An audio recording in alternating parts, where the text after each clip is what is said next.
How did we go from bathtub to battleground? Gemini on Android, bro. Anything can happen.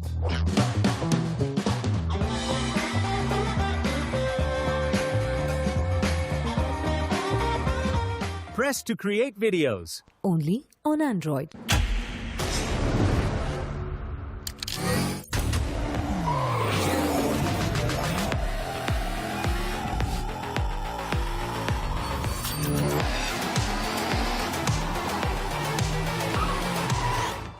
TVS Raider, the wicked ride.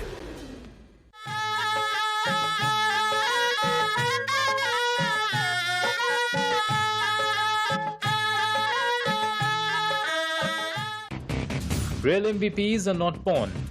They practice every day. For OP moves on the field and in life. Duolingo English Test. Proud supporters of dreamers and doers.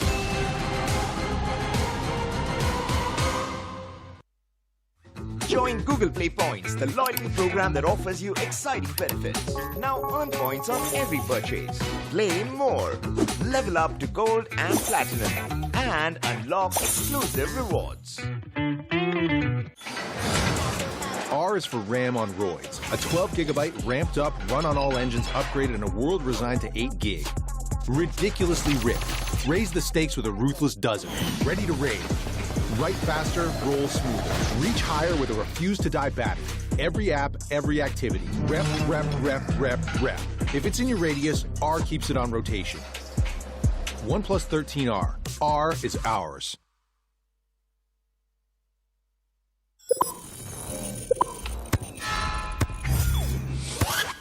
Red Bull gives you wings. Bro, we're about to drop. Just a second. I need to finish this video. Ask Gemini on Android, it will give highlights.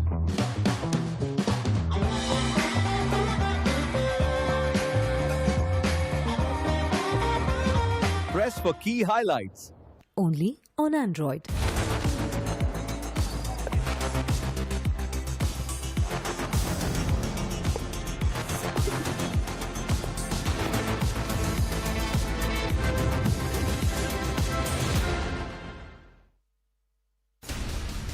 BGMI का universal MVP वापस आएगा एक blockbuster comeback के साथ। कुछ players का जमाना होता है और कुछ के बनते हैं साम्राज्य। BGMS के मंच पे ओरंगुटान की पिक्चर अभी बाकी है मेरे दोस्त।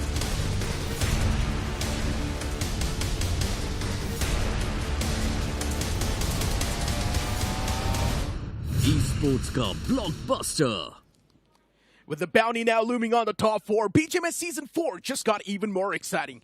And you guys are currently watching the Week 1, Day 4 off the league stage, and you guys are watching the English broadcast. I'm going to be a host of Caster Necro. John alongside with me on the panel, it will be Scaredy Cat.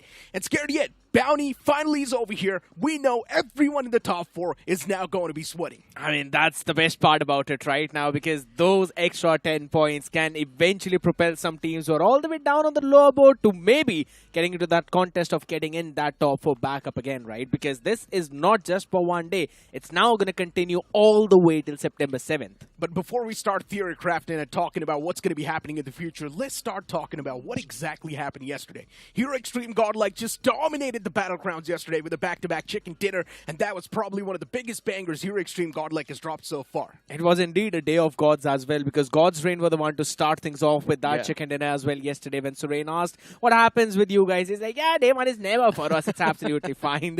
It always falls down to day 2s and day 3s. But yes, Godlike propelling themselves onto that second place was the biggest kick.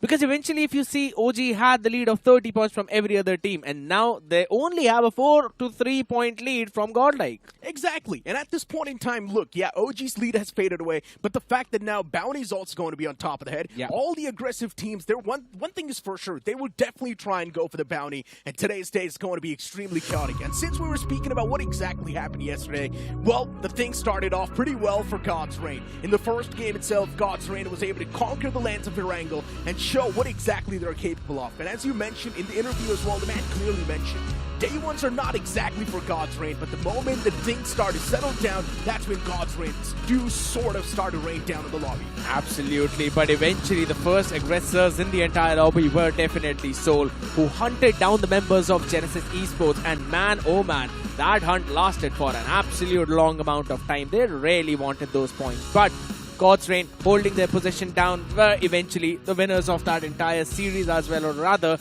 that first map of Erangel. But that favor of Soul hunting down their opponents was not there for too long, because Genesis Esports instantly returned back the favor on the map of Miramar, hunting down the players of Soul slowly and steadily and eliminating from that map. That was the big banger as well, because they did not just hunt them down, they banned them down as well. And we always know that one last stand coming in from Raiden, wiping off OG, was one of the big reasons why 8-Bit has eventually propelled themselves back up. And that eventually was a map for Godlike to claim that victory. Godlike's domination was not over yet. They were still waiting for Sanhok to boot up and conquer the lands of Sanhok. But we did see the action kick off in quite the weird way. Mad Kings did get third-partied by the players of Genesis Esports, and one thing is for sure, Genesis Esports as well is a name that you cannot really ignore. It's a force to be reckoned with. But Hero Extreme Godlike, they were just superior. It just came down to Jonathan and his nade parade as well, getting a couple of players knocked down from Genesis, eventually closing that map out as well. And their domination did not end right there. I mean, their ex-teammates, who are now playing in the roster of Mad Kings, were macheted down in the drop clash. And exactly, later on, the Erangel lands once again brought in that confusion, but still, we had our winners. It was 4TR and their first ever chicken dinner inside of the BGMS Season 4. And I'm pretty sure Z-God was extremely happy about that as well, because this man is making a comeback after a long time. I mean, I 100% agree, because they were not really looking that pretty solid in the ranking as well. They were having those struggles, so that one big chicken dinner is definitely going to propel them back up. At the start of the day, we were also talking about the bounty, and let's have a look at the bounty explainer itself. Now, what exactly is bounty? Well, this is why we've got the graphic pointed up on the screen. After eliminating a team or any team in the top 4, you will get additional 10 points. But here's the twist. You need to eliminate each and every single player off that team.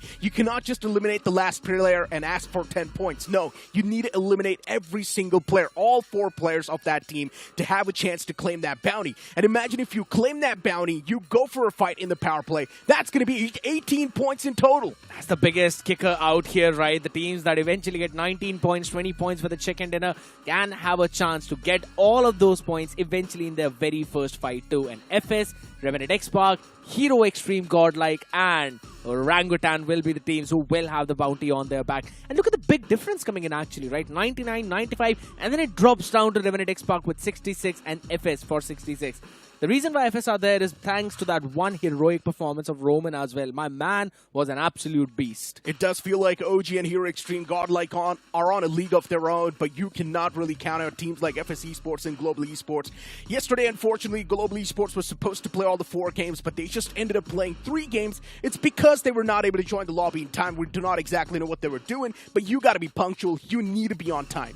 I mean, that's one of the big kickers for them as well. Otherwise, we might have seen them up in the top 4 too. But here's the big thing now. We're looking at the very last page of the leaderboard as well. 14 points for Phoenix, NINZA on 29, Medal on 33. These are the teams that have technically got nothing to lose at this point. So I would really want to see them change their pace and maybe hunt for the teams for the bounty. Because you mentioned the fun fact. You need to eliminate all 4 players. Even if one player is stolen away by some other team, the bounty becomes invalid. Phoenix Esports, Metal Esports, Mad Kings, TWOB, Reckoning Esports, fine. I expected these teams to maybe not do extremely well, but what's going on with NINZA? It's a team that's been in red-hot form and now currently at the bottom of the chart in the BGMS Season 4, and we're already inside of the Week 1, Day 4. You do not expect a team like NINZA to play like that. I mean, that's the big thing, right? But you know what? We're going to send it down to Suren for an interview with FS. देखिए BGMS में दिन तो सारे exciting होते हैं लेकिन आज से जब शुरुआत हो रही है बाउंटी की एक gist is recipe for either disaster और समथिंग इवन मोर एक्साइटिंग मेरे साथ आंटी के सेंसे और साथ में एफएस के रोमन यार ये जो बाउंटी वाली बात है ओरंगुटैन जो नंबर 1 पे है आरो ने भी कहा जिसको आके मारना है कोशिश करो अगर मार सको तो ठीक वरना हम तुम्हें हंट कर ही लेंगे ये जो बाउंटी वाली बात है what does it do to your mindset? क्या आप अपनी पोजीशन बचा के रखना चाहते हैं or do you want to solidify the gap? I think जैसे कि हम पे खुद पे बाउंटी है, राइट? तो हमारा ये रहेगा कि अगर कोई टीम हमसे 4v4 लेने आ रही है, फॉर एग्जांपल अगर ड्रॉप पे टारगेट करने आ रही है, तो उन्हें एक बंदा तो नहीं मिलेगा क्योंकि मैं भाग जाऊंगा दूर। एंड बाकी जो बची हुई टीम है, मैं ट्राई करूंगा जो फिनिश फीड रहती है वो ज़्यादा से ज़्यादा रीड करूँ। जो टीम है बाउंटी वाली, उसका नंबर, टीम नंबर याद रखूँ। एंड जहाँ पे मुझे दिखता है एंड सर्कल्स में कि वो टीम है, वहाँ पे जाके उनसे 4v4 लेने का ट्राई करो अगेंस्ट द जोन। तो मेरे वही रहेगा टारगेट कि बाउंटी टीम्स को मारूं, एंड अगर मेरे को कोई मारने आ रहा है तो मैं भाग जाऊं। यार लाइफ में सिर्फ दो ही तरीके होते हैं, अगर तुम्हें कोई टारगेट कर रहा है तो तुम उन्हें वापस धक्का मारो या तो वहां से हट जाओ। एफएस क्या करने की सोच रही है अब जब 4th स्पॉट पे हो, you are also one of the bounty teams? Simple है, हमें अपना टॉप 4 मेंटेन करना है। हम बाउंटी दिमाग में लेके नहीं चल रहे हैं। अगर बाउंटी है तो हम सोच भी नहीं रहे कि हम पे बाउंटी, हम सिंपल अपने टॉप 4 पे फोकस कर रहे हैं, बाकी देखा जाएगा। भाई You have a lot to lose in this tournament. तेरी मुस्कुराहट तो कमाल है ही. I have always seen you smiling. But इस मुस्कुराहट के पीछे do you ever feel the pressure? क्योंकि consistency is something that personifies you. I think pressure तो अब मुझे फील नहीं होता, ऑनेस्टली बता रहा हूँ. ऊपर से कोल्ड हो रखा है तो दिमाग में ये रहता है कि गेम पे ज़्यादा फोकस करना है. प्रेशर वगैरह कुछ है नहीं, अपना नेचुरल खेलना है, कंसिस्टेंट रहना है.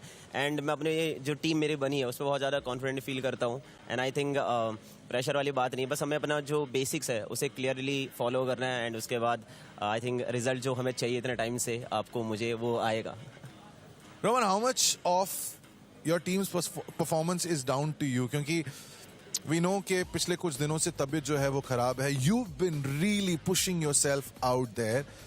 तो बाकी टीम मेंबर्स को भी ये लगता है कि यार अगर ये इस हालत में कर रहा है, the least we can do is इसको सपोर्ट दें.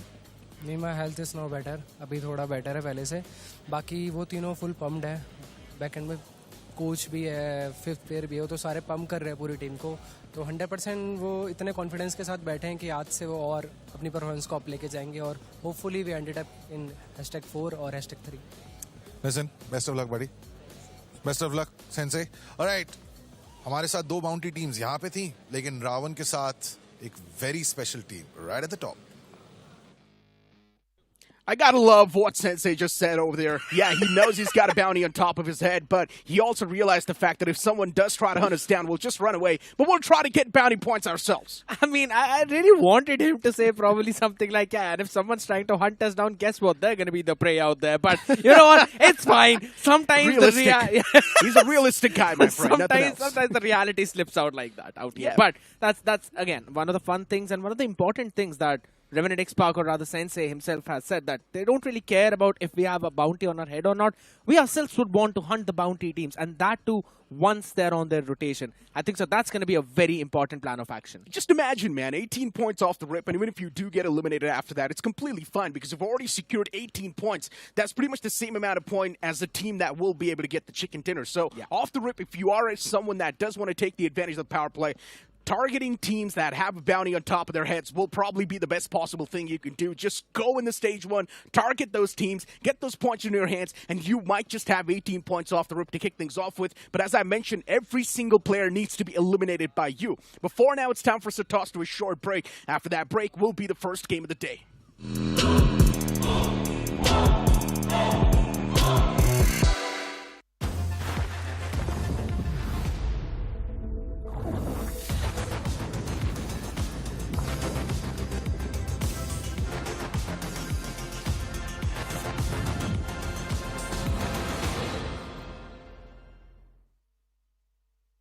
How did we go from bathtub to battleground?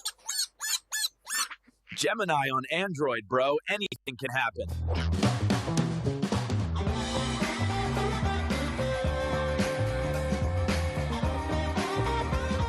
Press to create videos. Only on Android.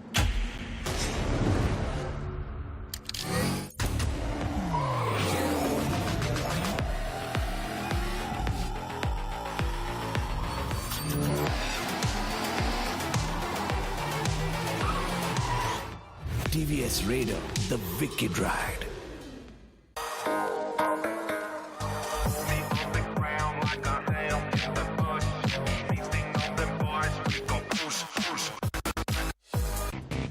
Real MVPs are not born. They practice every day. For OP moves on the field and in life. Duolingo English Test. Proud supporters of dreamers and doers.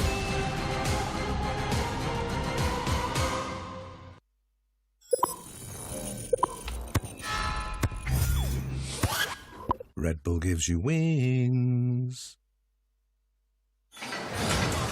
R is for RAM on roids. A 12GB ramped up, run on all engines, upgraded in a world resigned to 8 gig. Ridiculously ripped. Raise the stakes with a ruthless dozen. Ready to raid. Write faster, roll smoother. Reach higher with a refuse to die battery. Every app, every activity. Rep, rep, rep, rep, rep. If it's in your radius, R keeps it on rotation. OnePlus 13R. R is ours. हम beginning हमेशा नहीं था star UC लेने से पहले सोचता था 100 बार डर था बड़ा स्कैम्स का डाउट थे हजार तो प्ले ओपी आया तो लगा ही नहीं पर तो मैंने लिया यूसी सेव गेम किया रेस प्ले मेरे साथ यहाँ ड्रॉप्स एकदम हार्ड प्ले तेरे साथ ओपी तू भी कर ले start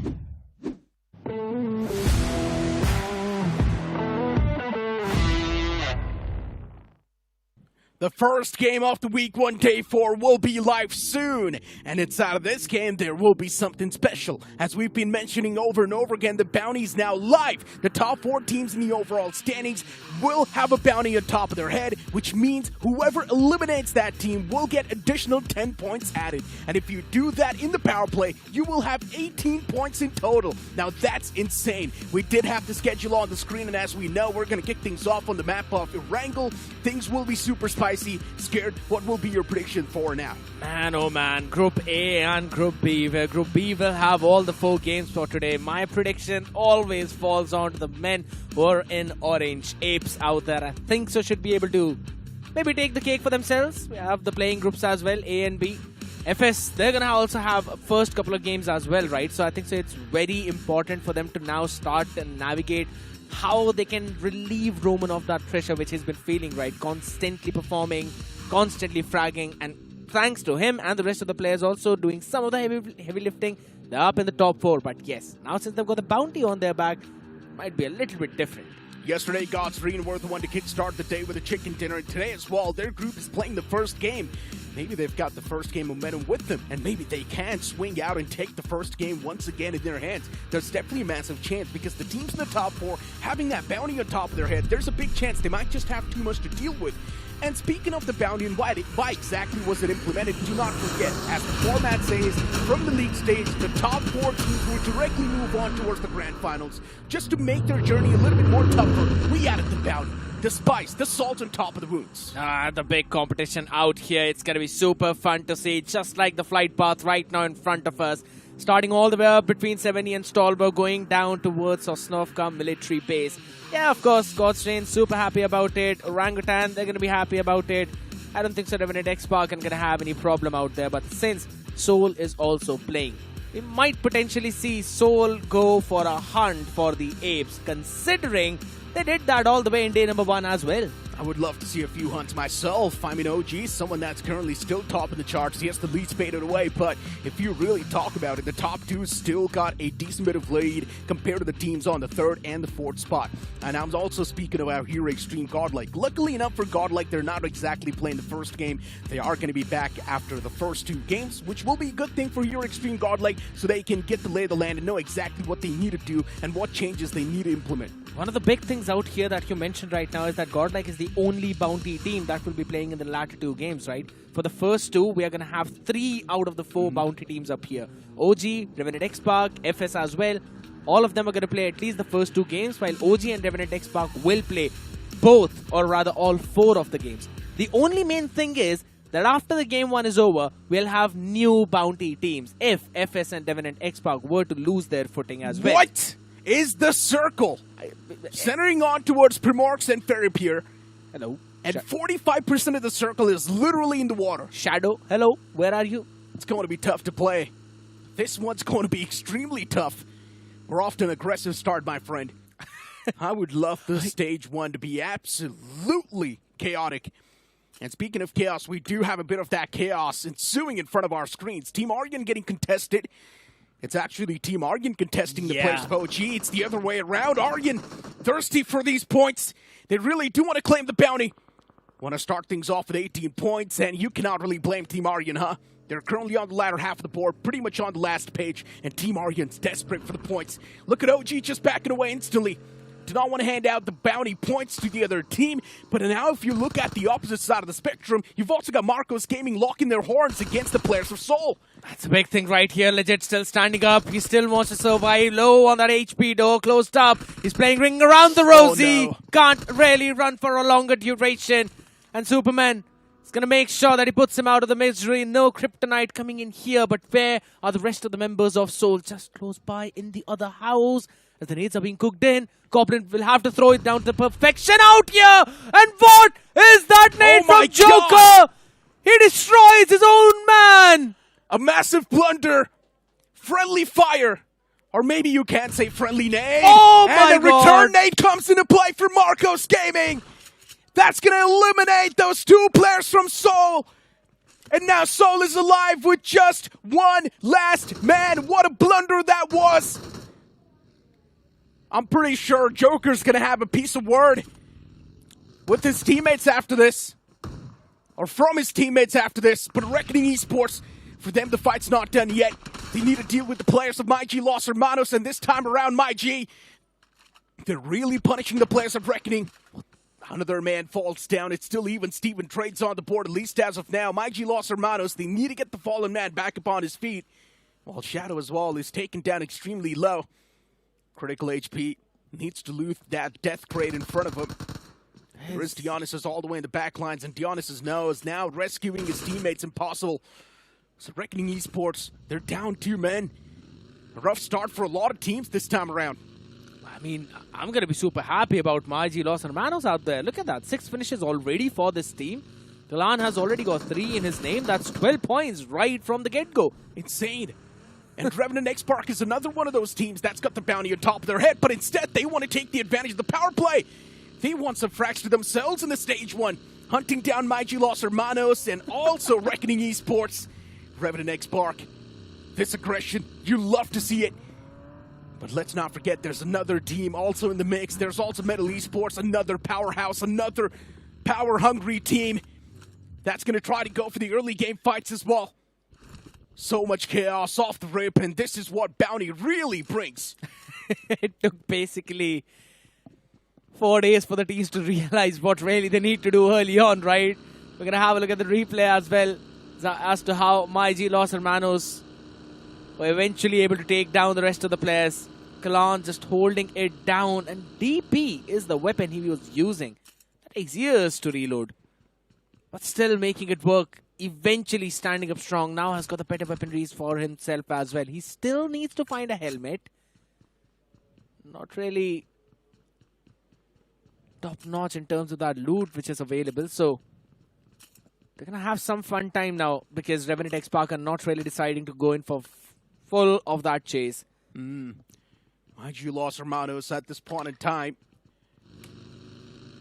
since they have managed to acquire so many finish points, now you need to double it up. They've got 12 points already.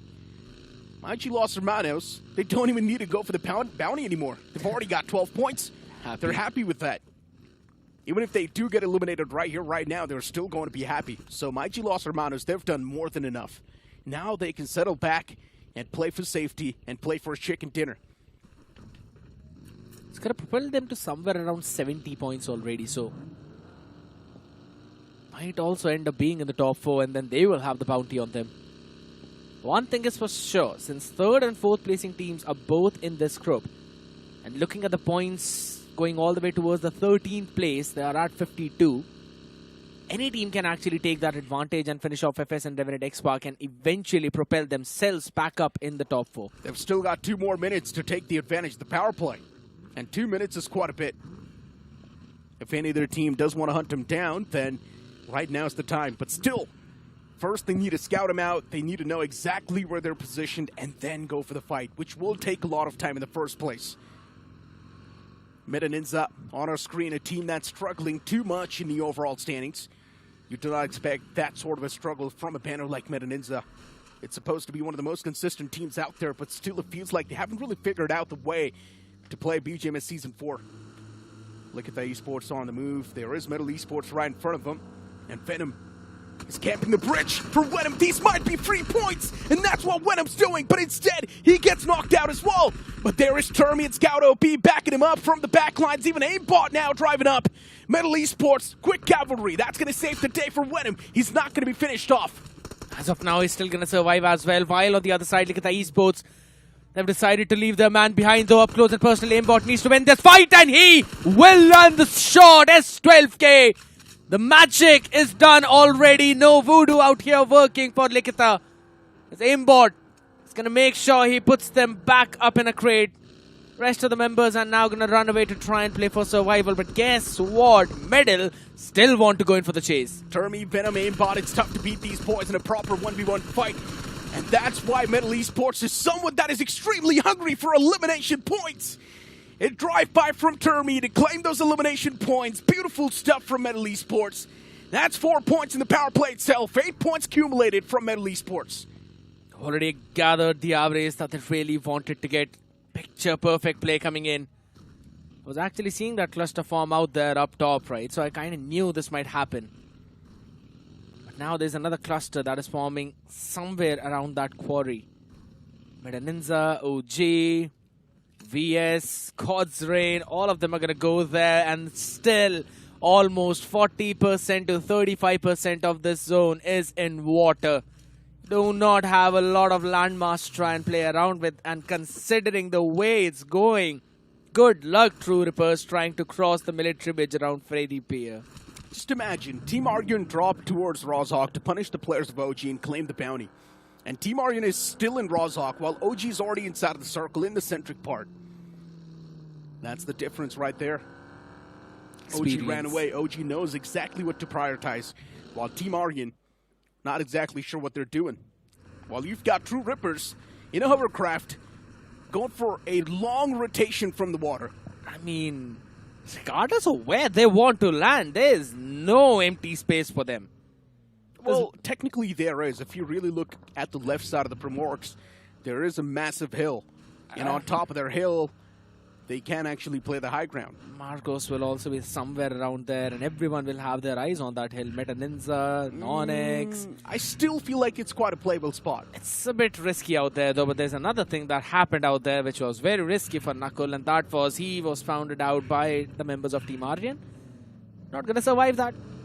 There's still Diane remaining from Reckoning. He's going to try and make sure that he goes in for a very late rotation as well. I'm pretty sure that blunder from Joker, the man's going to be hearing a lot of choice words from his teammates. Show us the cam. Yep. Show us the cam. It's probably going to be a rage cam. Everyone just raging on Joker. What exactly did you do? Why did you nade me? That's what his teammates going to be yelling. While Joker standing there like, it was a mistake. I apologize. I mean, if you really think about it, yes, I know it's his fault, but you can't really blame him. It's already happened. It's done. It's dusted. It's not something he intended to do, but it just happened. But now Joker, all he needs to do is be careful for the future games and make sure it's not going to be repeated. But looking at the elimination feed, NoNx, Kalyuk, oh boy, getting the confirmation. Unfortunately for Kalyuk, that finish point was not acquired in the power play. So it's not going to be counted as 2 points. It's just going to be 1 single point claimed. But every single point matters. Oh, but NoNx on the chase. They want to hunt down the players of FS Esports. Keep this thing in mind. FS, they've got a bounty on top of their head. And NoNx, they want to claim it. They want those additional 10 points. NoNx is going for 14 points as of now. Can Anonymous find the second knockout? There's another man in the back lines. Utility tossed out. It does chip out the damage. Levi falls down. FS Esports losing the grip on this fight, while NoNx chewing and devouring the players of FS slowly and steadily. There's Godix as well, and he will be able to find another knockout and the confirmation. FS Esports in a big world of trouble, but he won't be able to stay alive for too long. FS now down to just their one last key. Can he really open the lock? That's the question. Can he really stand a chance against the entirety of NoNx? And maybe the answer is yes. Lovish, he strikes down 2 all by himself. Pakana, he eliminates Lovish, and that's bounty claim right there. 14 points. This is solid from NoNx. What else do you want? You're happy to be eliminated. Absolutely fantastic performance coming in from NoNx. Getting those 14 points down to the last 1v1, and they still end up claiming the win. Middle were there to try and steal it away. They were there to try and make sure that at least the bounty does not go for them. But NoNx, they are so far down in the leaderboard. Now this big bounty, these extra 10 points, is what's going to help them to move from the last page to at least the third page. Yeah. The middle of the pack. But hold on. OG, they eventually find the members of NINZA who already were in that query area. Now that's interesting that they had every single thing to work around with. Yet, OG find the first opener. NINZA playing too grouped up while the entire lobby, they're playing quite aggressive. And that's why NINZA now, they're paying the price to play absolutely passive and not even show any sort of domination. If NINZA keeps on playing grouped up like this, if they keep on playing under the shadow like this, it's going to be a problem. It's already a problem for them, but they need to find a cure. Here's the big thing, right? The longer this game goes, the more it moves towards stage 2, stage 3. It's going to get difficult to claim the bounty right now, but MyG lost Hermanos. They're looking to claim the lives of the members of middle. 1-for-1 trade already, but MyG, they were already down on numbers, so this is still very bad fight for them. Oh, but Turby, look at the man getting chipped up extremely low. Even the Blues on the move. Scout, he needs to pull off a miraculous play to try and save the day for Turmy. But somehow Turmy actually manages to find the escape pathway and runs away from that spot. Middle Esports still barely hanging on the ledge. And looking at MyG lost Hermanos, Kalan, even he's on the run. Blue in the front, MyG lost Hermanos. They know they've already claimed a lot of points. Now playing with too much risk does not really make a lot of sense.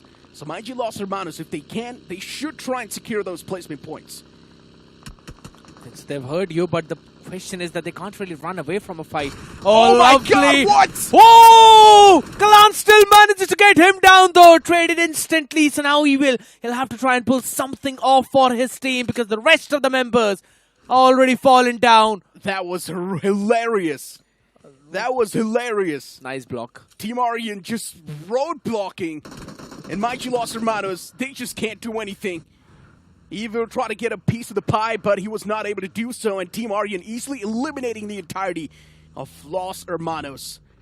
Unfortunate stuff for the boys, but let's hope that they will be back in the future. The next zone pops up, and this time it takes a little bit more of that surface area. Shifting on the other side. Middle Esports from them. The power, the problem is not done yet. They do have the power, but can they unleash it against the opponents in the front? NINZA, they've been struggling throughout the entire time of the BGMS Season 4. Middle Esports, they've been going extremely aggressive throughout the entire time.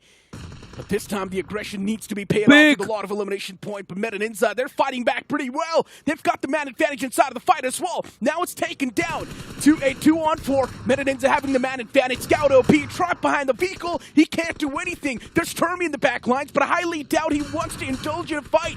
And Termy just wants to back away, but he's also taken a bit of that chip damage from Team Aryan. He does not have any tire on his buggy. In the front, there's NINZA. From the back, it's Team Aryan. Termy's got nowhere to go. This man's in a big pickle. You got caught between a rock and a hard place, and there's no way for you to survive. Middle just being utterly destroyed. It was fight after fight after fight. That's what happens when quite a lot of teams are still alive over towards the last few stages of this circle. That's how quickly things can change. NINZA finally finding their own footing now, but once again, it's down to Revenant, X-Park and OG, two teams who've still got the bounty on their back, who've still got all 4 players standing up, and OG are covering almost the entirety of the northern part of this circle with Revenant, X-Park on their side. So it's highly possible that we see NINZA up against OG right now. Visgod, he'll have to give up on that space, being forced by 3 members in yellow. On the other side, the Sky Blues are now running back. NINZA. Looking at the position they've got, it's quite a decent spot as well. Yeah, they're playing from the edge, but it all really comes down to the upcoming zone. If it's not going to be favoring the players of NINZA, then they would need to move away from that spot. Yeah. And that's where maybe the real problems will lie. But as of now, NINZA's chilling. They've got a decent spot they can play from that. Team Aryan's late game rotation actually kind of paid off. They're inside of the circle. It's not the best possible spot, but at least they found a bit of that safety ground, and they can rely upon it. OG, they were drop clashed by Team Aryan, but luckily enough, OG was instantly able to evacuate Rozhawk and move away from that spot. And looking at Team Aryan and their position, yeah, the sideline's not too cleared. But the good thing is, they're surrounded by a team with bounties on top of their heads.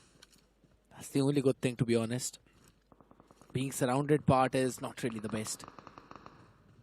Right now, OG are trying to gatekeep the members of Aryan. Not quite sure if this is the best position for Vizgod. We've known him for being a bit more overly aggressive out here, though. It's also Revenant X-Park who are now taking the fight against them. This could be the best opportunity for OG to go for the third party. They've got to pick the right timing, but it's also Meta NINZA who are trying to enter this party. Meta NINZA is the only team that's going to stop OG from actually going for the fight. And instead, OG, they start taking shots against the players of Meta NINZA. They actually do find a knockout as well. And looking at Team Aryan, oh, they're struggling against Revenant X-Park.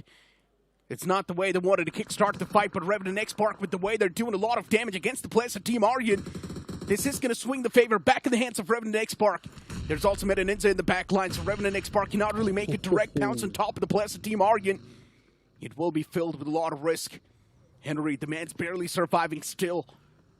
Aryan needs to patch themselves up. This nade, it's not going to find any connection. Way too off the mark. Revenant X-Park constantly positioning themselves, while Team Aryan, they're stuck in a ditch. Backing off out there from now. Revenant X-Park, that's a mature decision. Sensei is the only man who's standing up there. At least Revenant X-Park did not fumble. And these two major circles now being forming up, right? The first one is up towards the northwest. The second one down towards the southwest. Where God's Reign, True Rippers, Marcos Gaming, all three of them are. And then we've got Victorious Sumus enjoying their own time around the shorelines. I know, right? Having the fun time at the beach, man. It's unfair if you think about it. Victorious Sumus, I mean, they've just got a ground that no one is even close by. And they're just chilling. Letting the lobby eliminate itself, and Victorious Sumus is going to reap the benefits off that. Probably in the final few moments, break the silence, go for the fights, claim the chicken dinner. Sounds easy, and it will be easy too to do, especially if you're in Victorious Sumus' position. Team Aryan under heavy fire. Dragon OP with that stable spray, prone down. It's going to be tough to dodge those bullets. True Ripper on the move, but this time they're getting ripped. And it's God's Reign who take a lot of shots. Hirsch was out in the open. True Rippers, what a blunder this is. The firing squad of God's Reign taking shots on the hovercraft, and now True Rippers, they're being feasted upon by Victorious Sumus. 2 points gifted to Victorious Sumus, 2 points gifted to God's Reign. Truly ripped, I'd have to say. Not really the best vehicles out there, which make a lot of noise, are just too big and grab a lot of attention for everyone. Instantly being destroyed out there, and now God's Reign, they want to try and take that space away from Victorious Sumus out here. Yeah. Still 54 more seconds for this next circle to move up. Now here's the thing, there are quite a less number of teams out, so it's going to be pretty difficult to find those full 10 points of bounty until and unless the other team is fully alive. This fight's going to be tough for Victorious Sumus, but they've got the high ground to actually play this. Yeah. And they also need to just hold down the angles, wait for God's Reign to make some sort of mistake. Look at God's Reign, the way they're playing this fight. There's Destro in the back lines, 3 players in the front, a classic 3-1 split. The only reason why Destro is playing in the back lines is to provide some sort of cover fire, but now Destro has realized it's a little bit too late. Blue's on the move, even he needs to contribute to the fight, so he's going to try and close on up. But Team Aryan, for them, it's continuous problems from Revenant X-Park, but in the end, the problem now is stopped as Team Aryan has been eliminated. From 3 different directions, my man. They did not really have enough to try and survive out there. Sensei down on the knees as well. The circle moves a bit more towards the south, so OG will be gatekeeping both Meta NINZA as well as Revenant X-Park, unless Revenant X-Park decide to take this. How did this happen? Entire rotation from the eastern fray, and just don't ask me, man. It's Team Aryan, they had everything that they needed all the way from Rozhawk itself. And keep this thing in mind, there's two teams alive with the bounty on top of their head. What if? And you can actually claim those bounties as well. What if Revenant X-Park and OG themselves start to take that fight against each other? That's what I think is going to happen. I think one of them is actually going to end up winning this fight. Probably. End up winning this game as well. Maybe. OnePlus God's Reign on the screen. This time around, God's Reign still trying to thread the needle, still trying to find a knock with the utility. And as long as they're not able to find any sort of success, they cannot even go for a direct fight. They need to find some sort of advantage. They need to find the vantage point. Oh, hold on. And Victorious Summers does have that vantage point, at least as of now. But the moment this fight engages, there will also be Marcos Gaming and their third party. But speaking of that, we've got NINZA taking a fight against the players of OG. This is going to be one of those fights that you never know who's going to come out on top. But NINZA, as of now, they're getting absolutely shredded. But even the players are giving a tough answer. But in the end, OG, they still somehow make sure that NINZA will be evaporated into thin air. And luckily for OG, now their bounty's not going to be claimed by anyone else. Absolutely, because one of them was NINZA to get that pick, and then the second one was Marcos Gaming. So the bounty is inactive now. Only Revenant X-Park remains with something on the back of their head. And on the other side, it's God's Reign out pulling the trigger against VS, who had everything for themselves, and they just get destroyed by Justin and boys. You know, this is what I get disappointed with. Victorious Summers was playing this entire game extremely passive. All they had to do was win this one fight, and they actually messed it up as well. This was supposed to be their game. This could have been their game. But they just messed that one important thing that they were supposed to do. Hold that angle. And this is one of the main reasons why I'm not a big fan of a passive playstyle. It's because, yeah, you are looting up, you're spending so much time playing extremely safe, you have 0 points to yourself, you're pretty much banking up on the fact that you might get the chicken dinner, but what if you get eliminated with 0 points? Now that's a major toll. And right now, God's Reign are going to be pretty happy that Victorious Summers ended up making those decisions for them to claim those extra bit of points out there. They can also try and propel themselves back up in the top 4 as well if this game goes a pretty big one for them. But for that, there's no way Destro's actually wearing sunglasses and actually playing the game. Yeah, he is just doing that. I've noticed that previously, but he's just focusing it down. Marcos Gaming Superman, he finds another knock this time on Revenant X-Park, but that's the big thing. Even Fury does not really have a lot of HP. He does not have a utility. He's got nothing for himself now. Not a single bandage. And if OG get a single knockout from here, that's going to be big because Marcos Gaming are right now trying to claim that bounty too. Yeah, Marcos Gaming applying that pressure against Revenant X-Park. Everyone wants to claim that bounty on Revenant X-Park, but I'm pretty sure the teams do not know that it is Revenant X-Park alive on this hill. Or maybe they do. If they do, well, Revenant X-Park, good luck to win this game. Everyone's going to try to take a fight against you. Especially if they know you've got all the 4 players standing, well, the icing on top of the cake, exactly what the teams are looking for. Imagine if you claim a chicken dinner by eliminating Revenant X-Park. Yeah, you get those 10 placement points as well, but you also get those 10 additional bounty points. And considering you basically got 7 to 8 more points as well from the elimination, that's going to be big right now as Stone shuts down Aru, instantly destroying him, and it's all down to Atanki. The ex-teammates all the way back from 2023. Oh, no. They're still holding up. Why? Because Fierce answers back onto Stone. He had no clue there was someone holding that hill down. And that was a big mistake. Massive mistake from Stone. Destro steals it. He thought he was the stone. He thought he was the rock. Bullets won't penetrate him. But that was a mistake. OG, I think he's still alive. But that Rich is not going to save the man at all. And now we've got a major standoff. There are Marcos Gaming still standing. There is God's Reign still in the back lines. But then you've got Revenant X-Park under a bit of that pressure. God's Reign, they've got 3 players standing. Revenant X-Park, they're taking hefty amount of damage. Heavy damage inflicted, at least as of now. Revenant X-Park, they need to try and patch themselves up. Constant bullets fired in that direction in the hopes of finding a connection through that smoke. But that connection still being denied by the constant repositioning of Revenant X-Park, and that's why they're still alive. But they don't have any heals. They cannot take the next fight. This is an inevitable victory for God's Reign. What you predicted is coming true, but the question is, will they be able to claim the bounty? 1-for-1 trade coming in. Fury confirms that finish as well, while Delta answers back on the other side. Marcos, can they try and steal one finish away and take Revenant X-Park down as Fierce falls to Noddy? He's trying to do that, and if he gets that finish, that means the bounty will be invalid. And this time it's not about claiming the bounty, it's about denying that bounty. Whoever gets that bounty will actually get away with a lot of points. And Revenant X Park, luckily enough, 3 players are still standing. Well, maybe 2. One's knocked out. And Revenant X Park is actually going to go for the revival as well on that fallen comrade. So that means there's a big chance God's Reign can still claim the bounty. Only God's Reign needs to find the connections through the smoke. But there's also Naughty from Marcos Gaming who wants to do the same thing.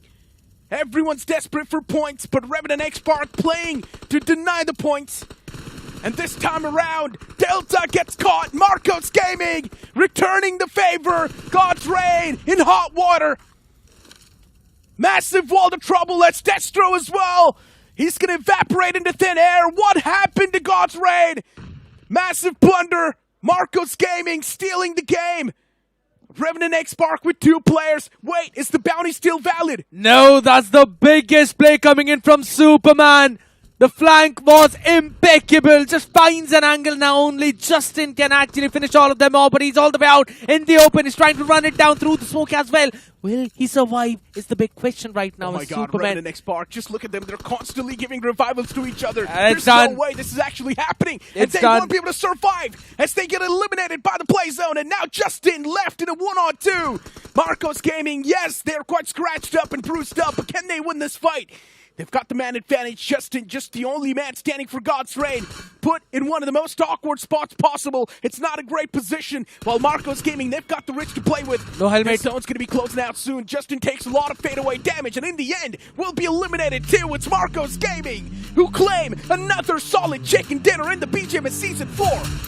How can you be in a position where you're sandwiched from 2 different directions and still come out on top when the odds were absolutely against you? Insane. 4v3, v2, and it's still the team that only had 2 surviving claim that victory.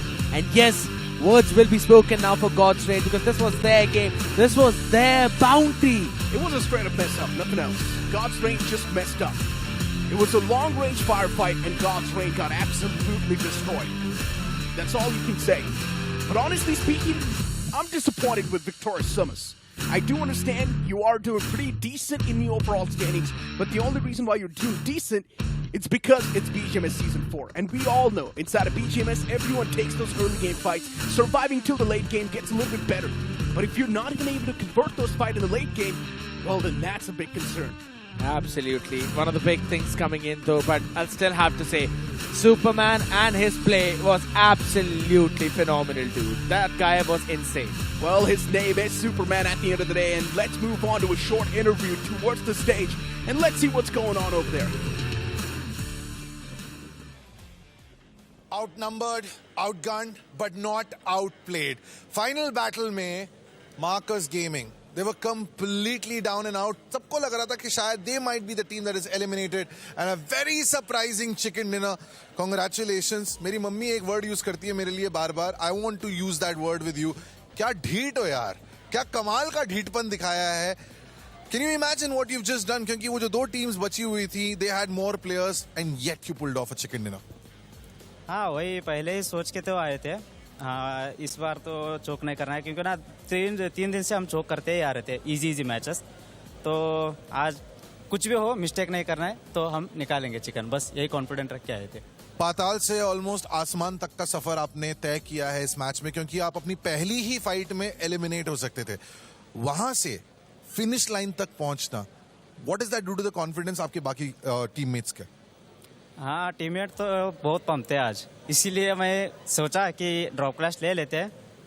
वैसे भी हर जगह भी अभी power play पे तो सब points उठा रहे हैं, तो अपना भी ड्रॉप पे देखते हैं, ट्राई करते हैं. अगर मिला उठाएंगे, अगर नहीं मिला तो सीधा रोटेशन डालेंगे. तो ड्रॉप पे फाइट हुई, ले लिए. वो पेट तो भर गया, अब एक चिकन डिनर आ चुका है. तो अब जो बाकी की बाउंटी टीम्स हैं, क्या उन पे धावा बोलने का इरादा है? जी वो तो मिलेंगे नहीं है, इसीलिए हम वो सोचा भी नहीं है, क्योंकि ना वो भाग जाएंगे. वो भाग जाएंगे. Listen, buddy, brilliantly played and thank you for all the moments. लेंगे एक छोटा सा break. What a massively exciting game 1.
go. We're about to drop. Just a second. I need to finish this video. Ask Gemini on Android. It will give highlights.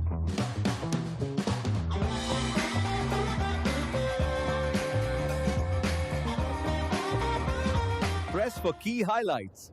Only on Android.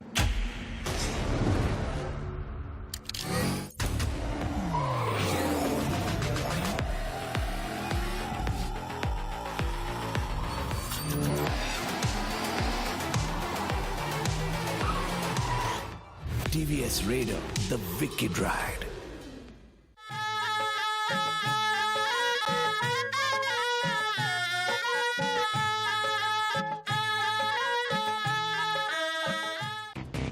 Real MVPs are not born. They practice every day. For OP moves on the field and in life. Duolingo English Test. Proud supporters of dreamers and doers.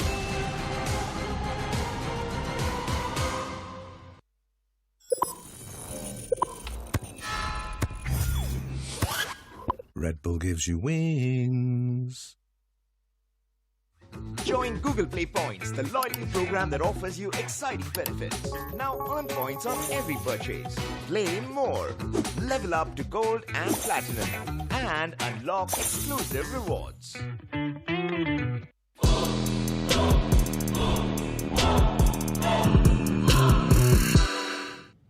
That previous game started off on quite the fiery note, and Marcos Gaming, the most unexpected team, ended up winning that entire game. We never thought Marcos Gaming will be able to break through that crossfire and somehow come out on top, but just because of that one man, Superman, his kryptonite is still not found yet.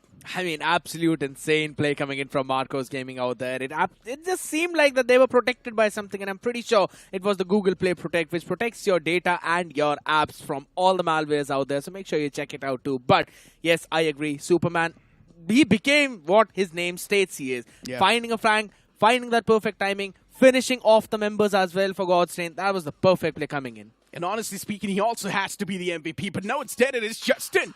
Superman's limelight taken away from Justin, but being honest, Superman is the real MVP for me of that previous game. He's the only reason why Marcos Gaming ended up winning that game too, but Justin getting 6 finishes and the finish contribution of 67%, he's going to be the MVP of that previous game. And we all know inside of going all out, there's also going to be a player from the side of Marcos Gaming. We might see Revenant X Park as well, since they were constantly reviving each other so many times. Best companion, as you mentioned. Exactly. Trey Scott coming in as well. And Superman, he's got 3 finishes as well. He gets the title of the finisher out there. A maximum survival time of 27 minutes and 22 seconds. That's one of the most crucial things coming in for him. Because he had this one player playing in the shack as well. And then he made sure that he was standing up on those positions where, when God's Reign came down for the rotation, they would be destroyed. Soul had every single right to win that fight. Legit just kicked things off on such a great note for Soul, but then later on, that one single mishap, the teammate just entirely spoiled Soul's hope of taking that game and taking that fight in their back.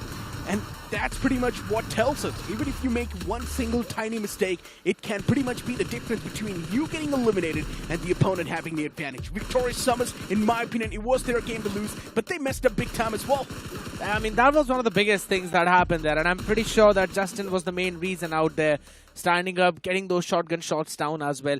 To be honest, considering all things, OG had a pretty solid game, right? Because they were drop targeted by Aryan, they moved out from there, not really having the best utility, still managed to get up in what, top 5? Yeah, pretty much. OG, they were seen in the final few moments of that previous game. And in that previous game, we did see the bounty being claimed as well by NoNx. That's why you see them with 14 points right there. Solid stuff from NoNx. And the moment they claimed the bounty, yes, there was a third party as well from Metal Esports. But as I mentioned, for NoNx, they're completely fine with that because they already got what they wanted. 14 points in that game, that's a great way to kickstart the day. You've also got God's Reign with 15 points. That's another great way to start the day. Imagine, getting just one fight in your favor and you boost yourself all the way up in the ranking, being in the top 5 for that specific match at least. But teams who eventually struggle, Likitha Esports, True Rippers as well, getting their rotation down from military base all the way towards the Primos, not really helped them out. The mad dash and the hovercraft was not really the good thing. But with those 15 points. Now, God's Train are the ones oh my God, who propelled themselves up again. FS all the way down. So they will be the team that will now have bounty. It's a good and a bad thing, right? For God's Reign, yes, now they're finally cracked inside of the top 4, but then you realize, oh no, we're also going to be drop clashed or maybe targeted by a lot of teams. For FS Esports as well, it's a good and a bad thing. Yeah, they're not in the top 4 anymore. It's a bad thing. But the good thing is now they do not really have the sword hanging on top of their necks. They're going to be pretty happy about it. And everyone knows where God's Reign like to drop on the map of Miramar as well. It's going to be a pretty fun thing to see. Moving all the way out there as well on the last page. NINZA not really having the best part out. One good thing for TR. They've only played 8 games out there, right? Reckoning Esports. I wanted to see more from them too, but eventually got picked off early on as well with a couple of teams trying to finish them. And one of the big points was that even REVENANT X-Park were lurking around in the vicinity to try and finish them off. So it could have been a big third party. In my opinion, now NINZA needs to stop playing passive and they need to turn on the aggressive switch. They just need to amp up the aggression by a bit. Go for those fights early game. Take the power play advantage. There's a reason why the power play exists in the first place, right? There's a reason why the power-ups are giving to you in the first place, because it can pretty much change your position just in one single game. And NINZA needs to take the advantage of that. I mean, if they do want to play the passive nature, fine. But make sure that you're at least surviving till the top 5. If you're not able to do so, well, then you're messed up big time. Before now, it's time for us to toss to a short break. Do not go anywhere.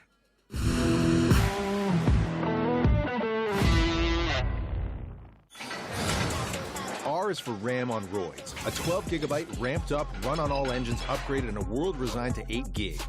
Ridiculously ripped. Raise the stakes with a ruthless dozen. Ready to raid. Write faster, roll smoother. Reach higher with a refuse-to-die battery. Every app, every activity. Rep, rep, rep, rep, rep.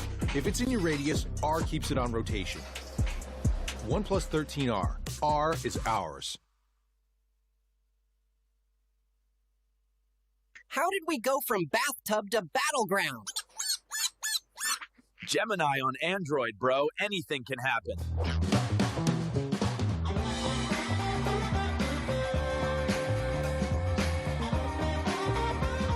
Press to create videos. Only on Android.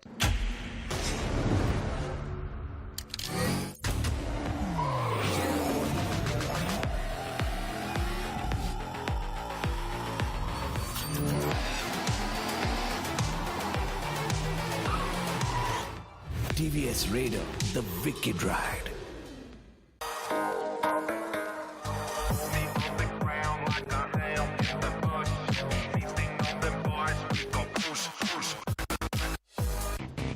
Real MVPs are not born. They practice every day for OP moves on the field and in life. Duolingo English Test. Proud supporters of dreamers and doers.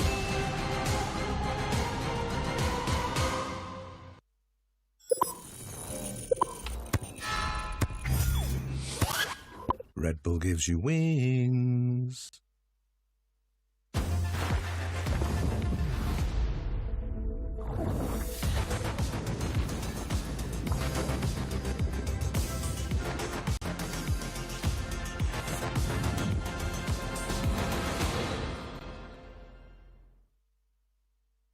How did we go from bathtub to battleground?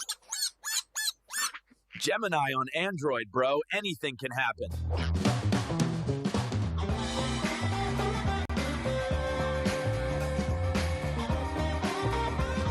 Press to create videos. Only on Android.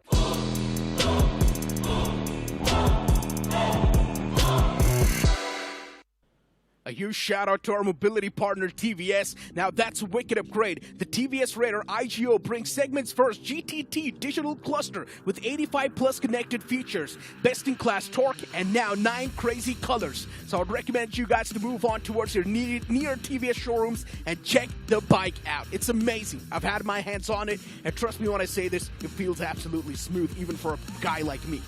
That guy is as beautiful as just the performance that came in from the top 4 teams out there in the previous game. You talk about REVENANT X-Park, you talk about God's Reign, yeah. Regardless of how many eliminations they've got, they eventually got the decent amount of points as well if you combine both of them. But I'll have to say, the pace that OG picked up on day number 2, I kind of see it, vaporizing a little bit right now. But they're still at the first place. but they would not really have that big of a lead against Godlike when they come to play for the next 2 games as well. The good thing is, OG will still play the next 2 games too. It feels like OG isn't really taking a lot of pressure upon themselves. Instead, they're just letting the flow take over, and they're getting the bare minimum to keep that first spot pinned down. And they know the team on the second spot isn't even playing the games. So OG isn't really worried about being caught up so early. They will be caught up maybe soon in the future when that team does move in and try and get things done. But at least as of now, OG really does not need to take a lot of pressure upon themselves. But once again, guys, all the players currently sitting in the arena are playing with the OnePlus 13R. This device is packed up with a lot of features. And once again, that Snapdragon 8 Elite processor is something that's going to make sure your gaming experience will be as smooth as possible. Big battery life as well. We'll have big people like you to try and play that game for the longer duration of hours as well. All you need is a certain amount of munchies to make sure that you're fully focused in the game. But all about that right now. These players will have to fully focus in the map of Miramar because we know now God's Reign are the ones who also have the bounty on their back. That Impala is not going to be risk-free. Let's hope that God's Reign does actually get drop clashed on. I'm not gonna lie. I want to see God's Reign drop clashed. It will be fun. God's Reign is someone that does try to avoid all the early game brawls, but I want to see God's Reign being put in an uncomfortable spot. I want to see them brawl off the rip, and I want to see, can they really stand a chance in those early game fights? Of course they can. They've got one of the most experienced lineups out there, but they still, for some reason, avoid those early game fights. That's probably because they would want to get in the zone, they would want to get in the flow, they want their utilities to be on top-notch part out there, right? So that's going to be fun. One of the things that will not be fun is looking at this flight path. OG will not be able to land towards Chumasara, so good luck trying to do that. And I'm pretty sure you would not want to stand anywhere where those vehicles could be found when everyone would be trying to hunt you down. Knuckles playing with fire. It's right next to the players of True Rippers. But no, instead, True Rippers actually moving all the way towards Tora Muda. No intentions of taking a fight against Knuckle and the players of Soul. So it's all good in the hood. Soul dropping all the way towards Crater Fields and even La Cabrera. There's OG. Water treatment Miss Wall might just be in reach. Team Aryan this time around not really going for any sort of drop clashes. Victorious Sumus trying to move on towards Truck Stop. OG, where are they? Maybe dropping all the way towards Impala. Oh, and that's what seems like it. God's Reign, they've got 2 uninvited guests. It's OG and someone else that is right near that spot. OG maybe is not dropping on that spot, but God's Reign definitely does have an uninvited guest. All I can see are GDR out there, man. Who's going to be the team in purple is the big question out there right now. My G Los Hermanos. That's who they are. Absolutely. They're super ready out there as well. And even OG will have their visitors. It's Reckoning Esports. But look at the front. Look at Likitha Esports right now, knifing out REVENANT X Park. And they are ready to claim this bounty. That's another bounty on the verge being claimed. They've already found the first piece. But the second one denies his possibility of getting taken down. Fury, solid stuff. Eliminates another man from the side of Likitha Esports, and now that's even Steven on the board. Likitha standing with 3, REVENANT X Park standing with 3 players as well. This is where the real problems now will start to strike to these teams, because they just do not really have enough man number to actually try and sustain for the late game, but REVENANT X Park is still somehow breaking through the shackles and coming out on top. Single trades coming in there, that's the big thing out there. The players needed to play together, fierce, holy smokes!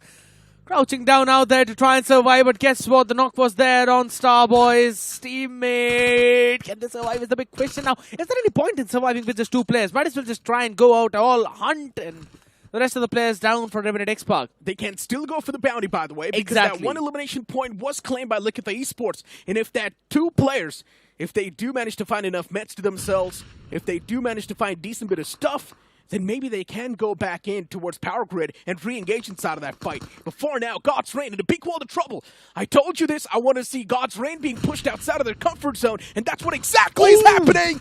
Khaled strikes down another player. My G Los Hermanos having a massive grip inside of the fight, and God's Reign getting absolutely destroyed. They still have 1 more man standing, and where is that 1 player? Oh, Destro a bit far away from the pack. Does he want to back away? And yes, that's what he's doing. Destro is running away, wants to deny this point. But can he actually do it? Nah, that's nasty. He's just going to make sure that he denies the bounty to my G Los Hermanos out there right now. That's a big thing coming in. Man just decides to make a stop as well. The question is, can Maiji figure that out too? Do they really want to go in for that chase? Because I'm pretty sure they would want to. These are the vehicle as well to try and run bare feet. Yeah, Destro created a bit of that safe distance between him and Maiji Los Hermanos. Maiji Los Hermanos, they still need this final elimination point to claim the bounty. While even for Revenant X Park to be eliminated, or their bounty to be claimed, it needs to be the team Likitha Esports to re-engage inside of that fight. Because Likitha Esports did get one man down of Revenant X Park. But only one man, that's the main thing. I'm not really seeing Maiji Los Hermanos actually going for that chase. I'm pretty sure there was one player who actually saw the vehicle move away. So they should have an idea that Destro would be trying to dodge all of them, but we'll have to see how it's actually going to try and take him down though. But I mean, it's fine, I guess. I wanted to see that bounty to be claimed. And fun fact, the fight in Puerto Paraíso never came to fruition. Neither Reckoning nor OG finding each other, so OG just ran away from there, and now they're back in Chumacera where there's absolutely no one. They can have their fun time. They can try and play the game just like how they played the previous one, but middle, I'm pretty sure they would want to try and take this fight against TWOB. Honestly speaking, though, we need to start talking a bit more about Los Hermanos. This is one of those teams that has been taking a lot of fights and surprisingly coming out on top as well. And we all really wanted to see a team like that. Maiji Los Hermanos having the confidence, having everything, and that's going to help them win that fight. Be it the firepower, be it the confidence. They're running high on it. Metal Esports, Marcos Gaming surrounding the entirety of TWOB. And TWOB as of now in a big wall of trouble. They do have this wall that's going to protect them from both, but still. And yeah, that's one way to rescue a teammate. Why do you need to carry him on your shoulders when you can just carry him on top of your vehicle? The bonnet is crazy. But it's fine. Okay, that's very funny. Marcos Gaming out here pulling funny stuff, man. Getting a chicken in the previous one when everything was against them. Carrying a player on the bonnet. Seems like they really got the wings from Red Bull. Hey, they're just efficient. That's it.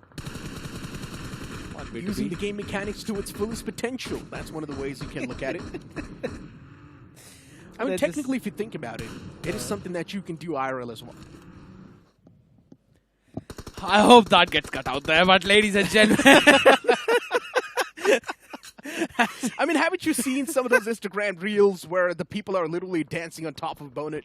I have seen the Kiki challenge as well, bro. So yeah. It's yeah, fair, but I'd rather not try and pull the stuff that one of the superstars out here in the Indian cinema pulls up. Yeah, obviously. Make me remind of the movies of Golmaal. Now that's super retro right there. If you know, you know. But hold on. NoNx this time around. They're the ones who are going super retro out there. As Team Arden extremely ready to take them down. Devotee, we've known this man all the way back when he played with Bot Army Esports as well. Now playing in for this roster as he jumps down, but he's gonna bow down to none other than Kana, who wanted to confirm that finish, but it's Team Aryan who will end their life. But this fight is yet not over. Yeah, it's not done yet. Henry has taken a lot of damage upon himself. He's chipped up significantly low. And Henry is also going to go for that revival. That's quite a smart decision Henry's came up with. He's not really getting aggressive in that moment. Team Aryan doing a fantastic job fighting back. It seems like they've already done the job. They've made sure that the compound is pretty much emptied out. Yes, there is still that one player on top. But I highly doubt Anonymous is going to be able to make a lot of difference. There's so many utilities now starting to pour in. Anonymous barely surviving on a sliver of HP. There's also flashbangs being utilized. That man is fighting for life. And in the end, he gets caught by a well-placed nade. If only that came a second earlier, that would have been another double point because of the power play. But it got over at the very instance. And the last player was taken down from NoNx. Nice attempt. Imagine how salty Los Hermanos is. They got 3 players down from the bounty team, and there is still that one man running away from them. I remember that last year when we were on the BGMS Season 3 desk, Necro. Yeah. You remember there was this one team who had the bounty on their head, 3 players taken down early on, and then after 2 or 3 circle stages, the same team, they came against each other, and eventually the bounty was claimed by picking off that one last remaining strangler. I think so it was Soul at that time, whose bounty was claimed. Look, I'm not exactly sure if that scenario ever happened. Yeah, it did. It but did. For some reason, it's also clicking some rings in my head. So, yeah. That might have actually happened. But at this point in time, Revenant X Park, the foes lingering around them. It's also another one of those teams with the bounty on top of their head. Yeah. Only if Likitha Esports does win that fight. But Revenant X Park has a man advantage, and that's where Revenant X Park might just end up winning the fight. And jokes apart, if you look at the firepower as well, it did seem quite supreme in that initial drop fight. Absolutely was. Just like how supreme your apps and data would feel like if you've got the Google Play Protect as well. Right now, there's only one proper bounty that any other team can claim, and that would be of OG. 106 up right now. 10-point lead against Godlike as well, but this is the second game they're trying to play, and Medal are the team right now who would eventually have to fight their own battle, since the world of battle is trying to come and take that away from them. Medal Esports spot out the players of TWB, and that nade did seem quite well cooked, but it's not cooked enough. Still the man's alive. Not enough to get the knock. TWB. It's a proper 4v4 fight. Scout OP gets knocked out. It's quite an unfortunate way to get knocked out. Scout OP wasn't even close to the players of TWB, and how does this even happen? How do you mess up so far away like that? A rookie mistake from Scout now might just be punished by the players of TWB. The entirety of Medal Esports might just fall apart, but this nade, it finds a quick 2-piece, instantly turns the tide in the favor of Medal Esports.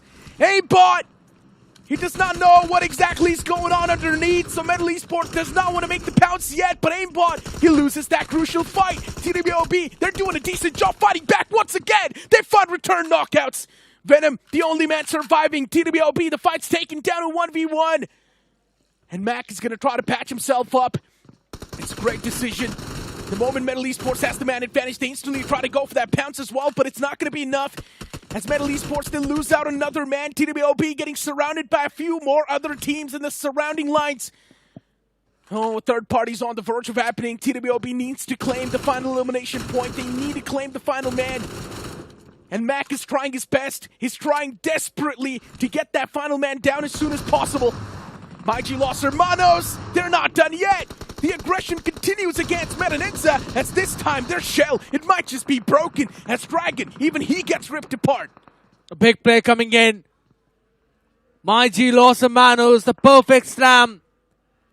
One of the knock was found by the members of OG as well, so they knew that there were less people out there as Mac falls in, as the fight concludes, and it's technically a 1v4 coming in from Aimbot. All 4 players being absolutely destroyed. This one dude is playing out of his mind. Honestly, though, I'm pretty disappointed with Medal Esports. Yeah, all of this that's happening on the screen, fine. Los Hermanos is already doing extremely good in the overall standings, but Medal Esports is one of those teams that needs these points. They're not in the first half yet. Scout getting knocked out like that and putting his team in one of the worst possible spots possible, that's terrible. That's really bad. I agree. It shouldn't have happened. And the fact that he was actually far away from all the players of TWB and still gets knocked out in such a weird manner, yeah, it's one of the main reasons why Medal Esports, they were costed that fight. Disconnected as well, to be honest, I'll have to say. Because Scout was supposed to be the supporter of the team. considering how situations went there. But we're going to have a look at the other fight between Likitha Esports and Oh my Revenant god, they were Expert. back to claim the bounty. They wanted to claim the bounty, but the answer was there from the other side. And then NINZA jumped in at the exact same spot to take that fight. Unfortunate. They finished off all the players, and then it was MyG lost Hermanos to try and fall into the exact same compound. Here's the thing. That's what happens when once you really do not clear out your surroundings, because it's going to be third party, fourth party, can't do the numbers. It is going to happen, right? Especially if you're someone that is around the centric part, or at least even in the off-centric, where there are a lot of eyes on top of you, and if you take a fight over there, well, then there will, of course, be a third party. Everyone's got the eyes on top of you. They've got the intel. They know exactly what's going on. They can read the elimination feed, too. So, yeah, everything is being fed to them. And they've got all the right to go for the third party as well. And that's what happened in that scenario. But I hate to break it to the players of NINZA. They haven't claimed the bounty. They just eliminated 3 players of Revenant Expert. Only if Likitha Esports was not able to eliminate that 4th man, then the bounty could have been NINZA's, and that would have been a great comeback in the overall standings. I think so. Likitha Esports took a lot of time, right, to go and claim that one, because they went in individually, trying to make those solo hero plays. That's not really something that will get you the bounty out there. So, bit of a problem coming in from their side. Circle again, being pretty weird out there. Has got a couple of hills around the water treatment and crater fields. True Rippers, they find themselves in a pretty decent spot. A 1-3 split coming in for them. Team Adrian with a 2-2 split on those northeastern frays, where Arden and Devotee, they are close by to Jelly. Got to be careful out there right now, as even God's Rain, they're trying to make their pound. Cyrax is taken down onto his knees, and I'm not quite sure if he'll survive. Yeah, it's been claimed as well perfectly. So now the responsibility is of Henry to try and stop Destro, that one remaining strangler of God's Rain, to try and survive. MyG lost Hermanos. I'm pretty sure if they've read the finished feed, they should know where the rest of the members are. But for now, it's again Victorious Sumus, who haven't really found any major victory, being pounced upon by Marcos Gaming. This time, it seems even more deadlier. Victorious Sumus! They might be eliminated, but even Marcos Gaming being suppressed by someone else in the far fray. Third party is, as usual, extremely deadly, and Marcos Gaming, for them, the game can be flipped just because of that one single aspect. I love the fact that he tossed out the Molotov first to Superman, just in case if Marcos Gaming does get pushed up. So Superman can molly the stairs first and then go for that revival. Wow. But Victorious Sumus, they do not wait any second. They instantly push up and eliminate Marcos Gaming. I believe some of that support was from OG as well, who've already lost one of their members. Now, I'm not quite sure who they lost their members to, so I'm pretty sure that that's not going to be a bounty to be claimed up by anyone. We'll have to get a confirmation on that as well, but it's AK who's been taken down. That's a big blow to OG as well, because Vizgod has really not been feeling himself that much. Interesting to see where Devotee was, eventually falling to play zone, while Destro is the one who's actually in the safe circle. Henry still on the other side. Can't really get any shots being landed in onto Destro. How did even Devotee end up there? That's something you can't really understand, but Atanki can definitely. This man has been firing up on all cylinders since yesterday's Sanhok, and how are they falling time and time again? Victorious Sumus. What just happened? Victorious Sumus instantly lost out in 2 players with that one single spray, and now OG, they've got an insane and impeccable amount of lead in the fight. Victorious Sumus, final 2 men, Oes and Xian, left all by themselves to try and trade out and win this fight, which seems next to impossible. OG, they've got a massive advantage. They've got the man advantage too. Looking extremely better when it comes to communication inside of the fights as well. Victorious Sumus, I don't think they will be able to stand a single chance. While OG, they want to pounce. They want to take down those 2 players. OG on the prowl. Like the bloodhounds they are. They smell the blood trail. As Shreyan in the back. He's still shrouded inside of the smoke, and OG, they loot those death crates, get the replenishments, instantly back away, and still wait for the players of Victorious Sumus to make some sort of rookie mistake. Cheyenne tossing out that nade. It's not going to find that sweet spot yet. OG, if they want, they really can aggress. They really can take this fight in their own hands. But OG knows they can also be caught in that rotation. That's one of the biggest points I wanted to mention, that the circle is a bit far away from them. And if they decide to go for a straight mad dash, there's MyG Los Hermanos right under them. There's FS as well, a little bit far wide, who will fire the shots onto them. And then Victorious would be able to answer them back. So either they have to take this fight, they have to win very quickly and then get back on their rotation track, or they're just going to be moving into a death ball. OG. A big decision to make right now. Eyeing out the team on the opposite fray. And at this point, OG, they've always just been playing for the bare minimum. The moment they've realized they are on the top on the first spot, OG isn't really going for those explosive games anymore. They're just playing for the bare minimum, getting enough to keep themselves pinned down in that first spot, which is not a bad approach if you think about it. But if a team like Hero Extreme Godlike steps up, who's on the second spot, and if they start getting chicken dinners once again, that's where OG will have a bit of that pressure upon themselves. So just to be on the safer side, just to maintain that lead, in my opinion, OG should get one chicken dinner. That's going to give them the cushion that's needed once again to sustain that spot. But I'm going to hold on to that thought. Victorious Sumus. They were outside of one pickle, but instantly found themselves in the second one. Hirsch, he does get the chip damage on the player in the front, but it's not enough to get the knock. There's Jelly on the opposite fray. He's got no line of sight yet on the players of Victorious Sumus, but there is Oace. And if Jelly messes up big time, that's going to be bad. But no, Jelly! That nade from Hirsch, it's able to find a great knock on Jahan. Now Oace, he's going to try to close on in to get that revival. We'll toss them all the top first to push the players outside of their comfort zone. Oace does have the S12K to work with, but the backline's too exposed. The man needs to move out, and that's where True Rippers will take the advantage. It's a perfect play coming in as well.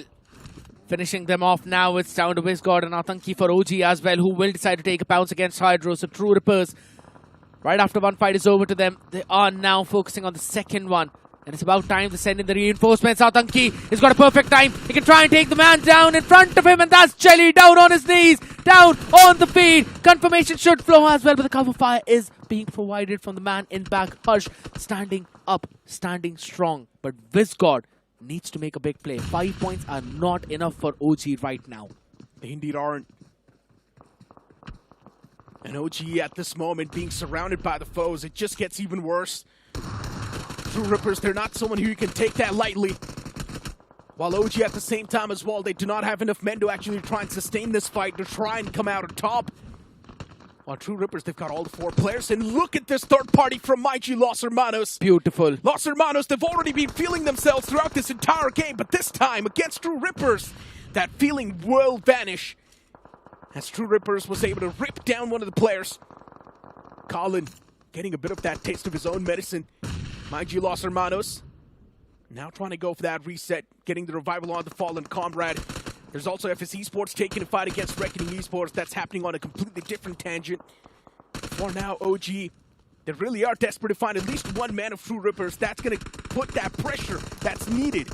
But OG, instead, they're getting pressurized themselves by the players of MyG Los Hermanos. And this revival, it needs to be executed right here, right now. If it's not going to be there, the problems will start to occur. And that one well-placed nade from Keo will find both the players from OG. But now Keo, he's got a massive wave of opponents approaching him. A shotgun in the hand, 3 bullets left in the spare. Can Keo really clutch this? Instead, Keo is just going to respect the opponents and back away. It's going to be a big thing if he eventually manages to do that. Only 3 points right now in the hands of True Rippers, and he's got to dodge all the bombardments coming in on his way as well. The windows exposed, Molly sent out. He's got the first aid remaining right now in his hands. There's been some cover fires that are being provided by even Soul, so you can't really stand in the open. But Harsh, who was left alone, is eventually found out, and it's Aryan into the mix. True Rippers are being picked apart from multiple directions. Down to a 1v3 in front. Keo, can he pull the unthinkable off?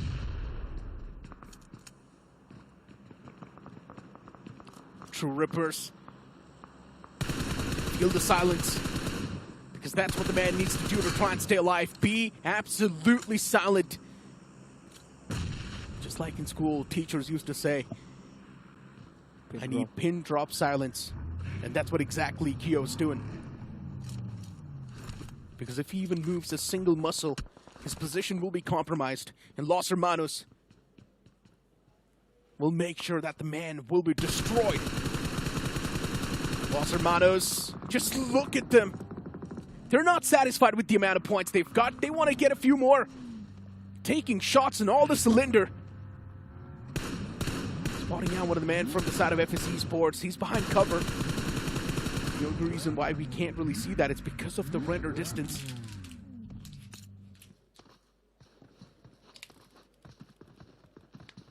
FS has also been playing pretty decent if you think about it. They've got 4 points already in their name. They've got all 4 players surviving. And it's Lovish who's actually been firing. Not even Roman. That's the exact step up that you needed from the boys. But the only thing is that after the blue starts to move, they will be forced out in a bit of an open area. So they will have to pick their fight against Soul.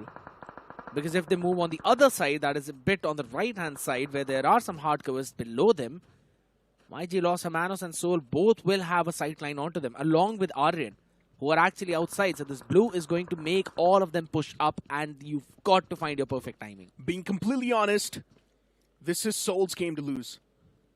It obviously is. In this Max Center, they've got the compound, they've got the man advantage as well over the lobby. All the 4 players standing, and of course the experience backing it up. FS Esports waiting patiently for YG Los Hermanos to make a move outside of that compound, and that's what they exactly do. But Los Hermanos, are they really gonna wreck their vehicles against Soul? As YG Los Hermanos, instead they take a fight against Team Aryan, who moved out in the open at the same time. And they might actually be caught off guard. Henry gets knocked out and confirmed. That's FS Esports from the top taking the shots. YG Los Hermanos as well in a big world of trouble as 2 players knocked out in the open. Wanted to try and make sure to take that space away from Arvin, but that wasn't really the heaven. It wasn't the paradise that they had hoped for. A hell disguised. As the Reapers will pull them down. Kalan, the only man standing out in the open. The last stand is all he could manage, and it was not enough. YG Los Hermanos being eliminated at the 4th position, but they've done enough. They've done a solid job. Had a lot of elimination points, had a decent bit of placement points as well since they got eliminated on the 4th. So yeah, they did really good for themselves. 3 of them in the power play as well for the Bounty team, so that's solid. Exactly. 6 points back in front, back pocket. Hold on though, FS Esports, what? What's that disgusting spray? It was the players of Soul actually to eliminate both of them while they try to make a mad dash inside of the zone. Of course it was not going to come through. But now proper 4-on-4 fight between the players of FS Esports and Soul. Soul's got the advantage since the zone might be shifting on top of them. The only thing that you can do is create a long smoke wall. The only reason why Soul's got the advantage because the upcoming zone is going to be the final zone. Yeah. Then later on it will just close to complete 0. But Soul can actually move in late if they want. That's the only advantage. While FS Esports instantly will be forced outside of that cover, will be forced outside of their comfort zone. One thing that FS can actually do, specifically for Gods and the other player that's standing with him, is that they can take the rotation all the way from the back and then move to the hard covers and then follow up. But hold on, Roman. Wasn't really a required play right now. That's a big problem. As soon as he's down on his knees, the revival is not going to come through. And it's constantly Soul firing those shots in the smoke. A mad dash coming in as well. Up in front, but it's still another knock coming in. Legit is absolutely insane. Joker needs to redeem himself of the previous game. Oh, Joker. He took that shock and blast in the back, but he's still somehow standing. Soul versus FS Esports. This fight is so close. Those 2 nade. A tandem nade to find Levi. Lovish. Only man, the only glimmer of hope surviving for FS. The only thing that's stopping Soul from conquering the grounds of Miramar and claiming the chicken. And in the end, the monstrous Soul they do reap the benefits and eliminate the players of FSC Esports. After such a long time, after such a long wait, finally souls have awoken. They are ready. Take down the champs out here. A nice attempt from FS considering everything that they went through. The circle against them, the terrain against them, no covers in front of them apart from just an empty road. Yet they managed to come out to the second place. Everything that they did was right, but everything that Soul did was perfect. I mean, this chicken dinner was just delivered to Soul. To be honest, the zone was right on top of them. That was the only compound available in the final few moments. So Soul played that perfectly well. Played their heads tucked in. They knew exactly they do not really need to over-aggress in these type of scenarios. Let the flow of the game take over. And then in the final few moments, shook up the chicken. We also need to head on towards the stage for a quick little interview. Soul picks up a chicken dinner at last. थोड़ा late हुए, लेकिन happy that finally the monkeys off your back. यार ऐसा था कि हमें पहले cover up करना था. जो पहले मैच मैंने किया है ना, वो मतलब ब्लंडर हो गया था. तो अब सोच लिया था कि एक चिकन तो करना पड़ेगा, वरना चीज़ वो मतलब ऊपर नीचे हो सकती है. आखिरी बैटल में और जब 3 या 4 टीमें बची थी, you lost goblin and that was such a crucial moment. उस टाइम पे क्या लगा था, यार ये हाथ में आया हुआ मैच जो कहीं स्लिप ना हो जाए. नहीं, ऐसा कुछ नहीं था. मतलब हम तीनों को ट्रस्ट था कि हम तीनों निकाल लेंगे. मतलब बुरा तो लगा कि मतलब गॉब्लिन भी मर गया, वहाँ कैजुअलिटी आनी नहीं चाहिए थी, बट उसके बाद भी हम नॉर्मल थे कि हम तीनों निकाल देंगे. वहाँ से कॉन्फिडेंट थे. लास्ट मैच में वैसे क्या गलती हुई थी कि ग्रेनेड मार दिए थे? उधर मतलब ऐसा हुआ, मैंने 1v3 करा, फिर लास्ट बंदा बचा था, इनको चढ़ के ले लेना चाहिए था, बट हुआ क्या, जोकर का नेड पिन करने में थोड़ा लेट हो गया और उससे गॉब्लिन फट गया. फिर उसके बाद उस बंदे ने नेड से भी फोड़ दिया, तो बहुत दिक्कत हो गई थी. वही हम डिस्कस भी कर रहे थे कि सेकंड मैच में कवर अप करना पड़ेगा. वो बहुत ब्लंडर हो गया, बहुत बड़ा, तो कर लिया वो. Alright, Soul finally picking up a chicken dinner. Day 4 ही सही, लेकिन आया तो हो. That is more important. And अब वो टॉप 4 की तरफ रवाना हो चुके हैं. We take a break and we'll be back.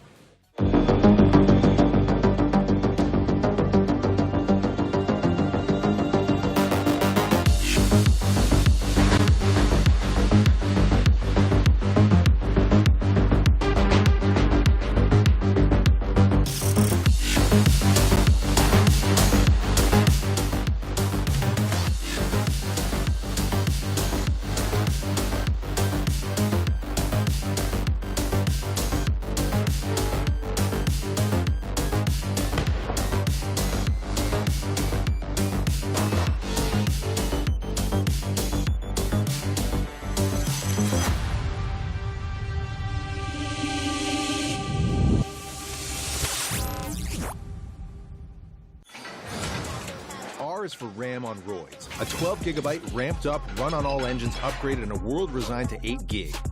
Ridiculously ripped. Raise the stakes with a ruthless dozen. Ready to raid. Write faster, roll smoother. Reach higher with a refuse-to-die battery. Every app, every activity. Rep, rep, rep, rep, rep. If it's in your radius, R keeps it on rotation.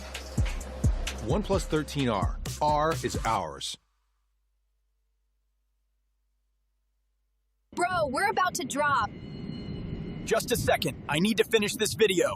Ask Gemini on Android, it will give highlights.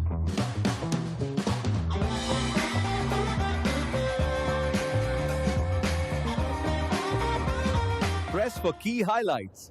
Only on Android.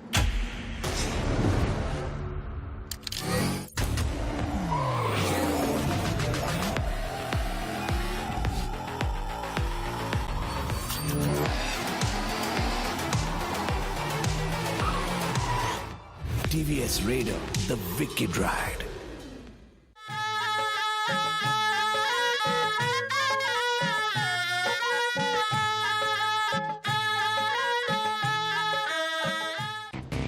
Real MVPs are not born.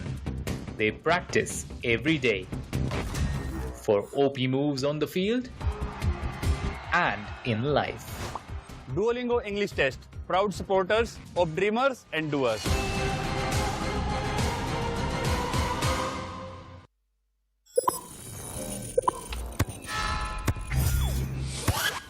Red Bull gives you wings.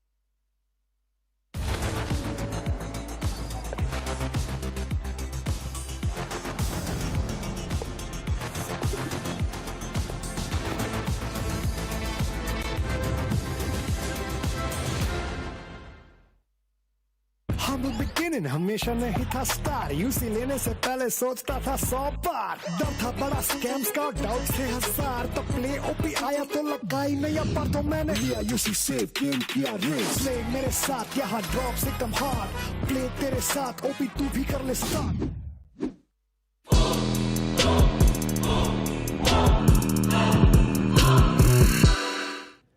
Welcome back after that short break and watching such an explosive game. Now I've got Shadow with me on the panel.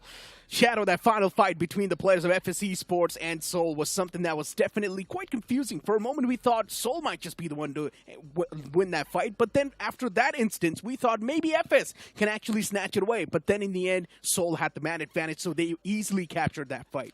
Well, certainly the tables kept turning once again and again. Yeah. But yes, it was Team iQOO Seoul who got the winner chicken dinner, and Legit had such a good contribution in that. That guy was in a different role. Of course. I won't be shocked if he also becomes the MVP. And how can we forget that one massive clutch coming in from Mac? Yeah. From TWOB. Generally speaking, TWOB had no business of surviving that fight, but just because of that one play from Mac, they somehow survived it. But now we've got the MVP of that previous game. It's going to be legit. One man performing for the entire team. 7 finishes racked up with finish contribution of 64%. Seoul, they were indeed quite explosive. Oh, they most certainly were. But we also have got the best companion, and it is going to be from the side of Mighty Hermanos Spy. Hermanos Spy, and the finisher is going to be iQOO Seoul Joker with 2 finishes and 2 assists.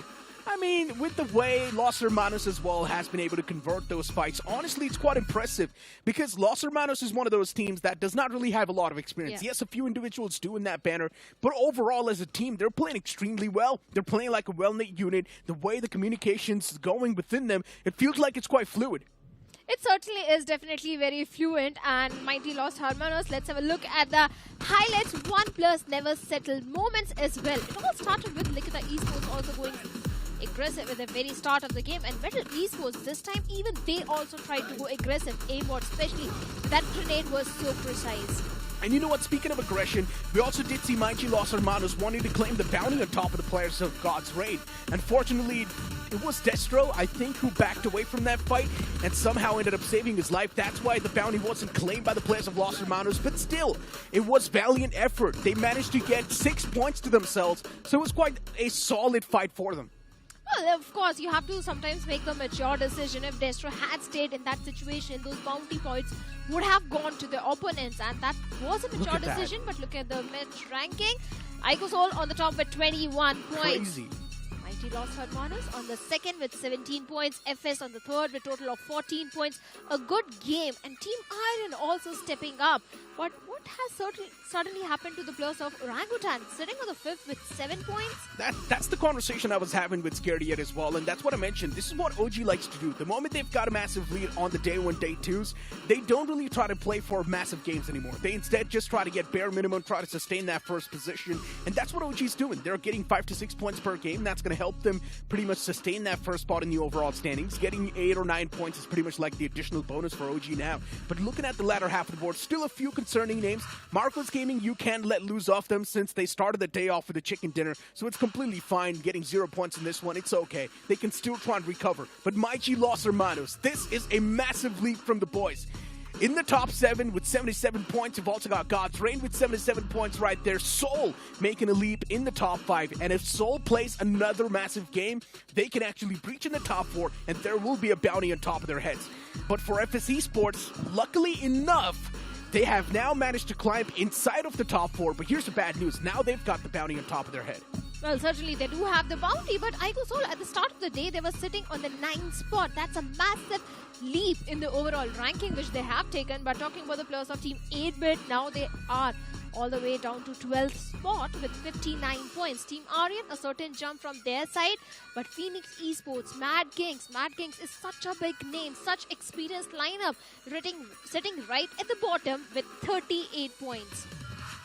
I mean, Honestly speaking, look, there's still a lot of known names on the latter half of the board, and I guess one of them is also NINZA. And generally speaking, looking at the form NINZA was before this tournament, none of us expected NINZAs to play like this. But now look at them on the last page, struggling quite a bit. Yeah, they do have an okayish amount of points. It does feel like they do have the foundation laid out, but NINZA is struggling in those 4-on-4 fights. They're not able to convert those fights properly. Well, certainly they are not able to convert those fights, but you know what something winners like to do? They take the Duolingo test because it is accepted by 6,000 plus universities. That is crazy. And honestly, I would recommend you guys to take that test as well and let us know. How were the results? Did you guys do good or did you guys do bad? And if you guys are not doing too good, maybe you guys can text me and I can help you out. But back towards the conversation that we're having right now. Overall, the structure and how the leaderboard's looking like, it does seem like the top 5, the top 6 are constantly dominating, while the teams at the bottom, they're showcasing quite a lot of inconsistency. And maybe to figure what exactly is going on out, let's move on and have a conversation with the coach of Hero Extreme Godlike. I have with me the coach of Hero Extreme Godlike, Aurum. Aurum, welcome. See, अभी तक ना जिस तरीके से हमने पूरे games देखे हैं, we know Hero Extreme Godlike का प्लेस्टाइल थोड़ा डिफरेंट था. पिछले कल जब चिकन डिनर्स आए, थोड़ा स्लो लेकिन थोड़ा कंपोज कामनेस के साथ जोन्स पकड़ना, हर चीज का प्ले स्टाइल काफी अलग हो चुका था. ये स्ट्रैटेजीज हैं, टैक्टिक्स हैं जो टीम के साथ डिस्कस करके आई हैं. What is it? What is this change in the team? तो जैसे मैंने 2 दिन पहले बताया था जब सुरीन के साथ इंटरव्यू था, तो उसमें मैंने बताया था कि हम लोग अपनी स्ट्रैटेजीज को थोड़ा रिफाइन कर रहे हैं, but we will stick to the basic game plan. तो जो आपको देखने मिल रहा है वो थोड़ी बहुत ट्विकिंग है. ऐसा नहीं है कि हमने पूरा ही प्लान बदल दिया, बट उसमें थोड़े बहुत चेंजेस किए हैं जो टीम भी अडेप्ट कर सके और जो हम अच्छे से एग्जीक्यूट भी कर सके. तो बेसिकली वो कॉम्बिनेशन है एक. And today bounty starts. आपकी टीम के गेम्स अभी शुरू होने वाले हैं. When we talk about bounty, we know कि कितना ज्यादा डिफिकल्ट हो जाएगा मैनेज करना. Are you guys still gonna test the waters या फिर गोइंग ऑल इन? भाई बाउंटी है, कोई नहीं देखा जाएगा. आई थिंक ये आज फर्स्ट डे रहेगा बाउंटी का, तो मैं भी देखना चाहता हूँ कि लॉबी कैसे रिएक्ट करती है इसके लिए. तो I think we will test the waters, क्योंकि अभी इमीडिएट कोई प्लान बनाने के लिए मेरे पास कुछ डेटा नहीं है. तो जो हमारा इनिशियल प्लान है हम फिलहाल उसी को स्टिक करेंगे और देखेंगे कि लॉबी का रिएक्शन क्या है, तो उसके बेसिस पे will prepare a counter. And see, I don't know how much you love chemistry, but Aurum means gold in chemistry. Like it's one of those elements जो कि gold के नाम से जाना जाता है. So are you the reason that Godel gets the gold? I think only time will tell that. ये वक्त ही बता पाएगा. इसका आंसर मेरे पास तो नहीं है अभी. वक्त ही है, कभी बदलता है तो बलवान भी बनाता है. Well, thank you very much, Aurum, and I'll see you around.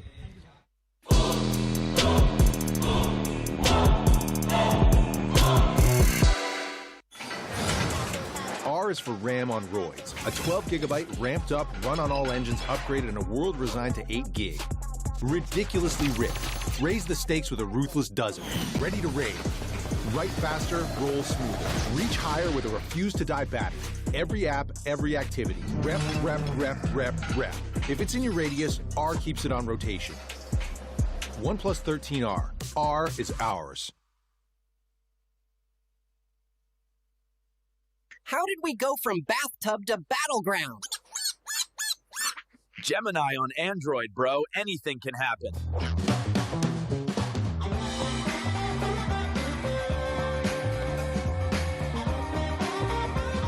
Press to create videos. Only on Android.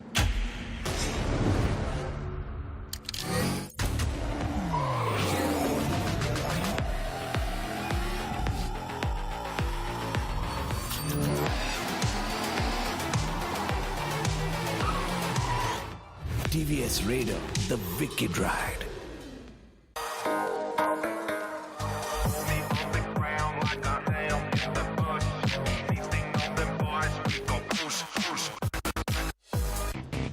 Real MVPs are not born. They practice every day. For OP moves on the field and in life. Duolingo English Test. Proud supporters of dreamers and doers.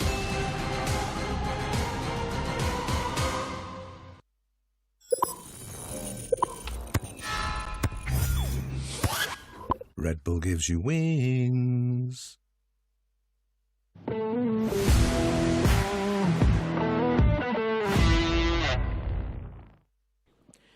few moments away before we step into the map of Sanhok, but this Sanhok will be quite fiery.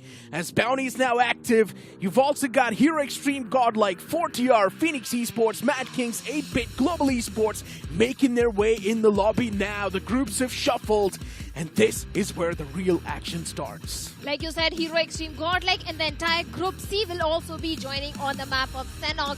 And if you remember Necro, yesterday Hero Extreme Godlike was feeling really confident. 2 back-to-back chicken dinners. Even the last game also went in their favor in terms of the finish points. But now the bounty is on their head. Do you think Hero Extreme Godlike will change their game style? Will they go for the passive approach? A while ago, we did have a word with their coach, and Aram said making changes right now does not really make a lot of sense because we still need to test the lobby. We still need to see how the lobby is reacting. And then later on, they will come up with a counter. So right now, getting any sort of strategy prepped up, it's a bit too early because they don't really have anything sure yet. Well, certainly they don't have anything sure, but one thing is for sure, the bounty is on their head. And whoever eliminates the bounty team are going to get extra 10 points, which is going to really help them propel themselves in the overall leaderboard. So let's see which team is going to go for that aggressive approach. But Orangutan, Hero Extreme Godlike, Revenant X Park, FS Esports, they do have the bounty, but FS will be sitting out in this particular one. Group B and C now will be the one to chime its out of the action. Group B has been playing all the games so far, which is a good news for teams like OG to try and make even a stronger lead, but it seems like OG is already happy enough with the lead that they've got. But teams like Revenant X Park, who are still in a bit of that shuffling spot, they definitely would need to try and pin that top 2 spot down.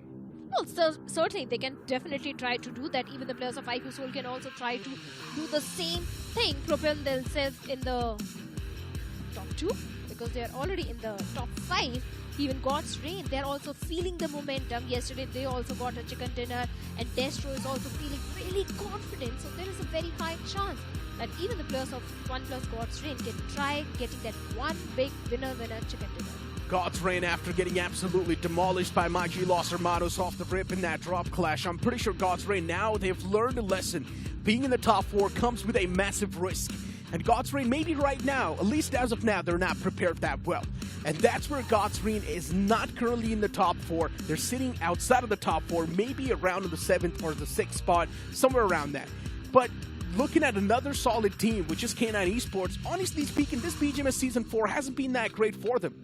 Yeah, I do agree. K9 Esports is not really feeling themselves. At the start of the day, they were sitting somewhere on the 13th spot with just 48 points. The problem is Omega.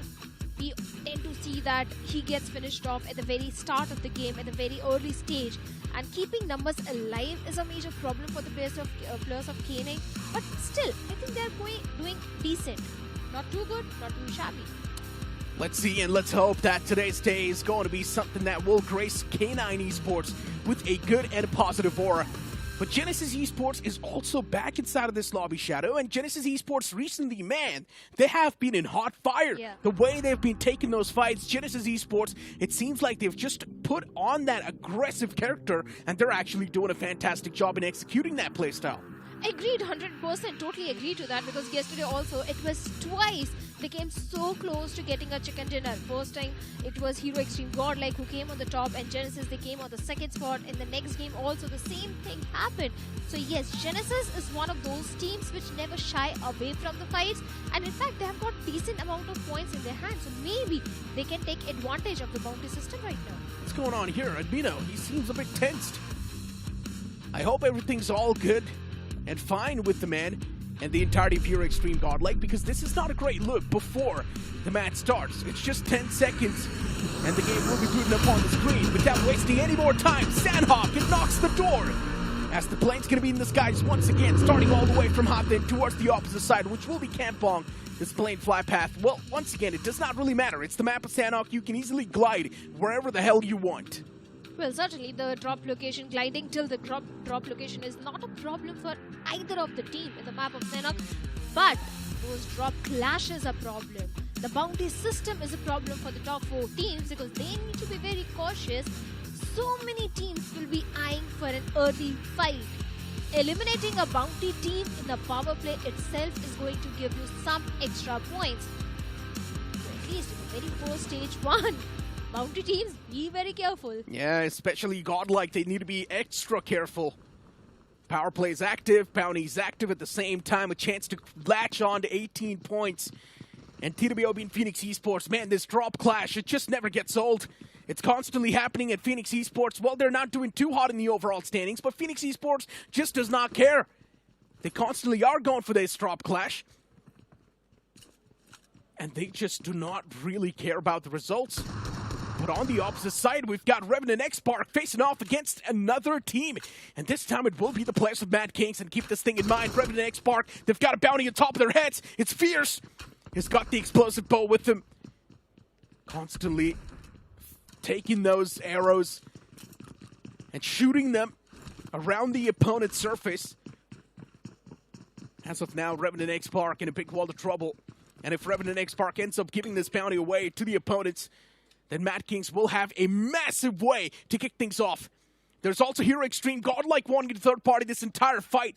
But Mad Kings, they first need to wrap this fight up, get their loot up, patch themselves up, and then maybe be ready for Hero Extreme Godlike. But the good thing is, there's two bounty teams in one single spot.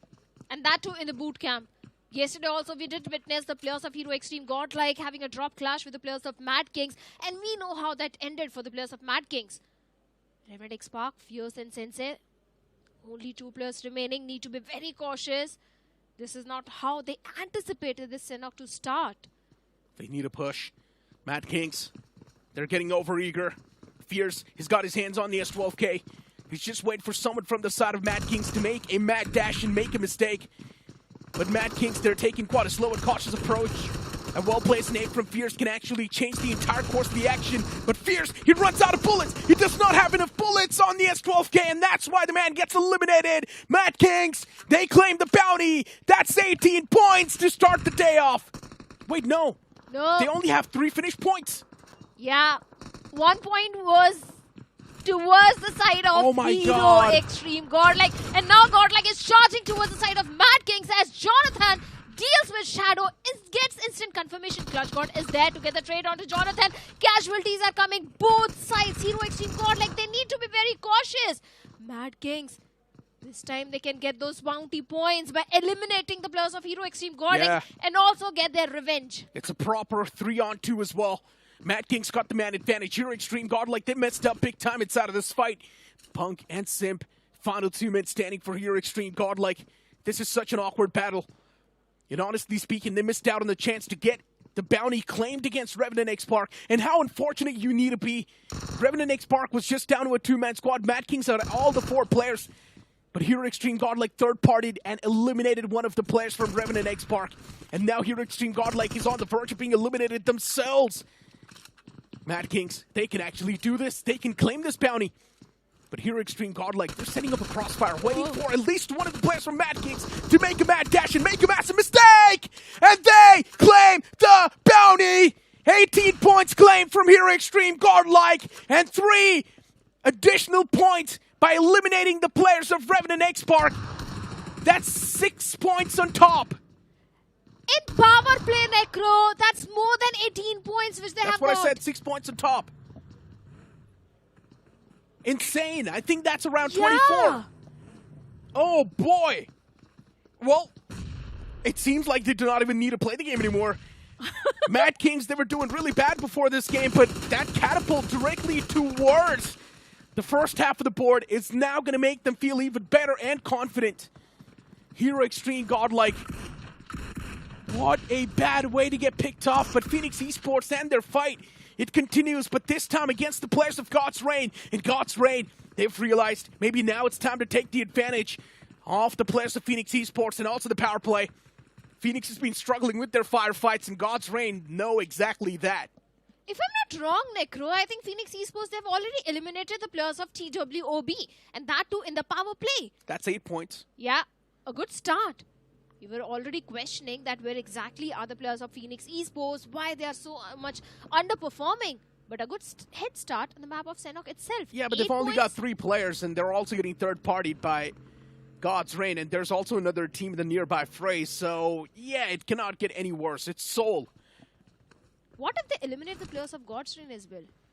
A 3-on-4 to be executed against a massive team like God's Reign. It is doable, but it is extremely dicey. God's Reign are very low on those utils. They don't have those grenades and smokes. And Phoenix Esports, I think they're doing pretty decent in terms of the loot. But the problem is Genesis also moving all the way towards the side of Cow. So if at all the players of Phoenix Esports and God's Reign lock horns with each other, there is a very high chance of Genesis also doing a third party. I am still not able to wrap my head around what just happened inside of boot camp. That has to be the highlight, without a doubt. Mad Kings, I mean, just setting an example. If you're not doing bad in BGMS Season 4 League Stage, it's completely okay. Take the advantage of the bounty system and power play, and you can instantly change the entire look of your team and the overall standing. 24 points off the rip, eliminating 3 players from Revenant X Park, claiming those 6 points, and then claiming the bounty on top of the players of Hero Extreme Godlike. That's additional 18 points. Fun fact, if I'm not wrong, Mad Kings were not even in the top 16 in the leaderboard. Yeah, they were not. They were on the last page. Yeah, after getting these 24 points. They were on the 11th. Mad Kings are now sitting on the 11th spot. And that's such a massive jump. And the power play is still active, by the way, for the next 20 seconds. If Mad Kings is able to get another elimination, that can be additional 2 more points. And Mad Kings is actually making it up close and personal. Slug! Oh, this man is ready and primed. He's just waiting for someone from Mad Kings to make a mistake. K9 Esports, they always end up making a few mistakes, and this time around, K9, they make another mistake! They step in the lion's den! But K9, they might be able to break through as they do find the knockout and the confirmation against Clutch God, but that's additional 2 points. They eliminated that man from K9 in the power play. Yes, Mad Kings is now getting affected by that, but it's fine. They've claimed 26 points in the stage 1 itself. That's massive. That's huge. OnePlus K9 Esports now getting the better out of the players of Mad Kings. And Mad Kings now, they have been eliminated, but it doesn't matter. 26 points. A catapult directly on the 9th spot. 1 spot away from being in the top 8. That is what you call a heroic entrance. Crazy stuff. Genesis Esports constantly taking those shots. And Genesis, at this point in time, the fact that they're still dedicated to go for this fight, it's insane. These 3 players, they've just locked themselves in, Cow, and it does not make any sense. They need to move out. They need to play for the rotation, move out of this spot. But stubbornness is something that might just get to them soon.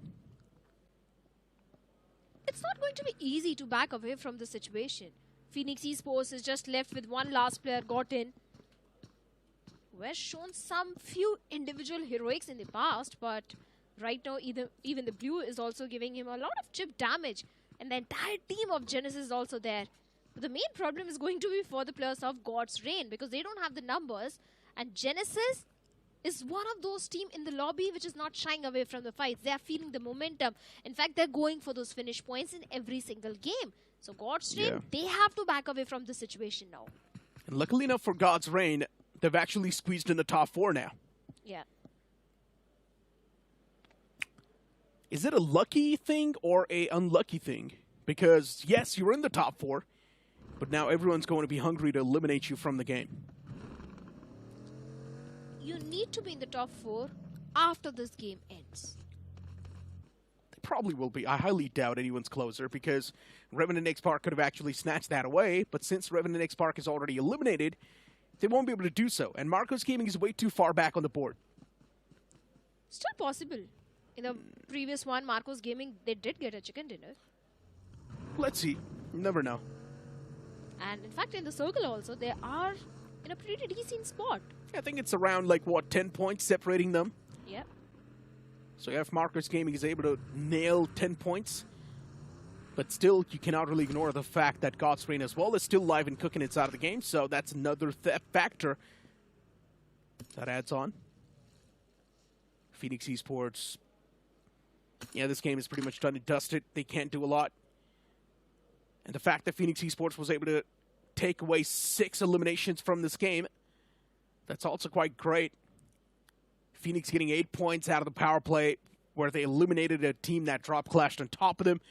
And after that, I'm not exactly sure the remaining 2 eliminations that they got, were they in the power play or not? I think they were. And if they were in the power play, that's 12 points right there from Phoenix Esports.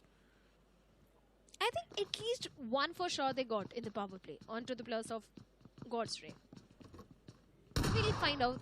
God's Reign left with only 2 players, and finally the stalemate situation is breaking, and Neo trying to get something and gets gotten, and the remaining player, last player of Phoenix Esports. Yeah, but here's the thing. God's Reign did win this battle, but winning the war is going to be impossible now because God's Reign needs to pump themselves inside of the zone first. And this is where I like what Genesis Esports did. Genesis Esports gave up on the fight, ran inside of the circle because they want to play for the win. But look at the amount of rotations which are coming in from the southern side of the map. We have got the players of Team iQOO, NoNx Esports, even the players of 8-bit also trying to traverse from the southern end. And that is exactly where we have the players of OG placed inside the safety net of the circle. Right in the epicenter, we also have the players of 4TR and K9. We remember 4TR, they got a chicken dinner just yesterday, and they are also feeling really confident. They indeed are. So at this point in time,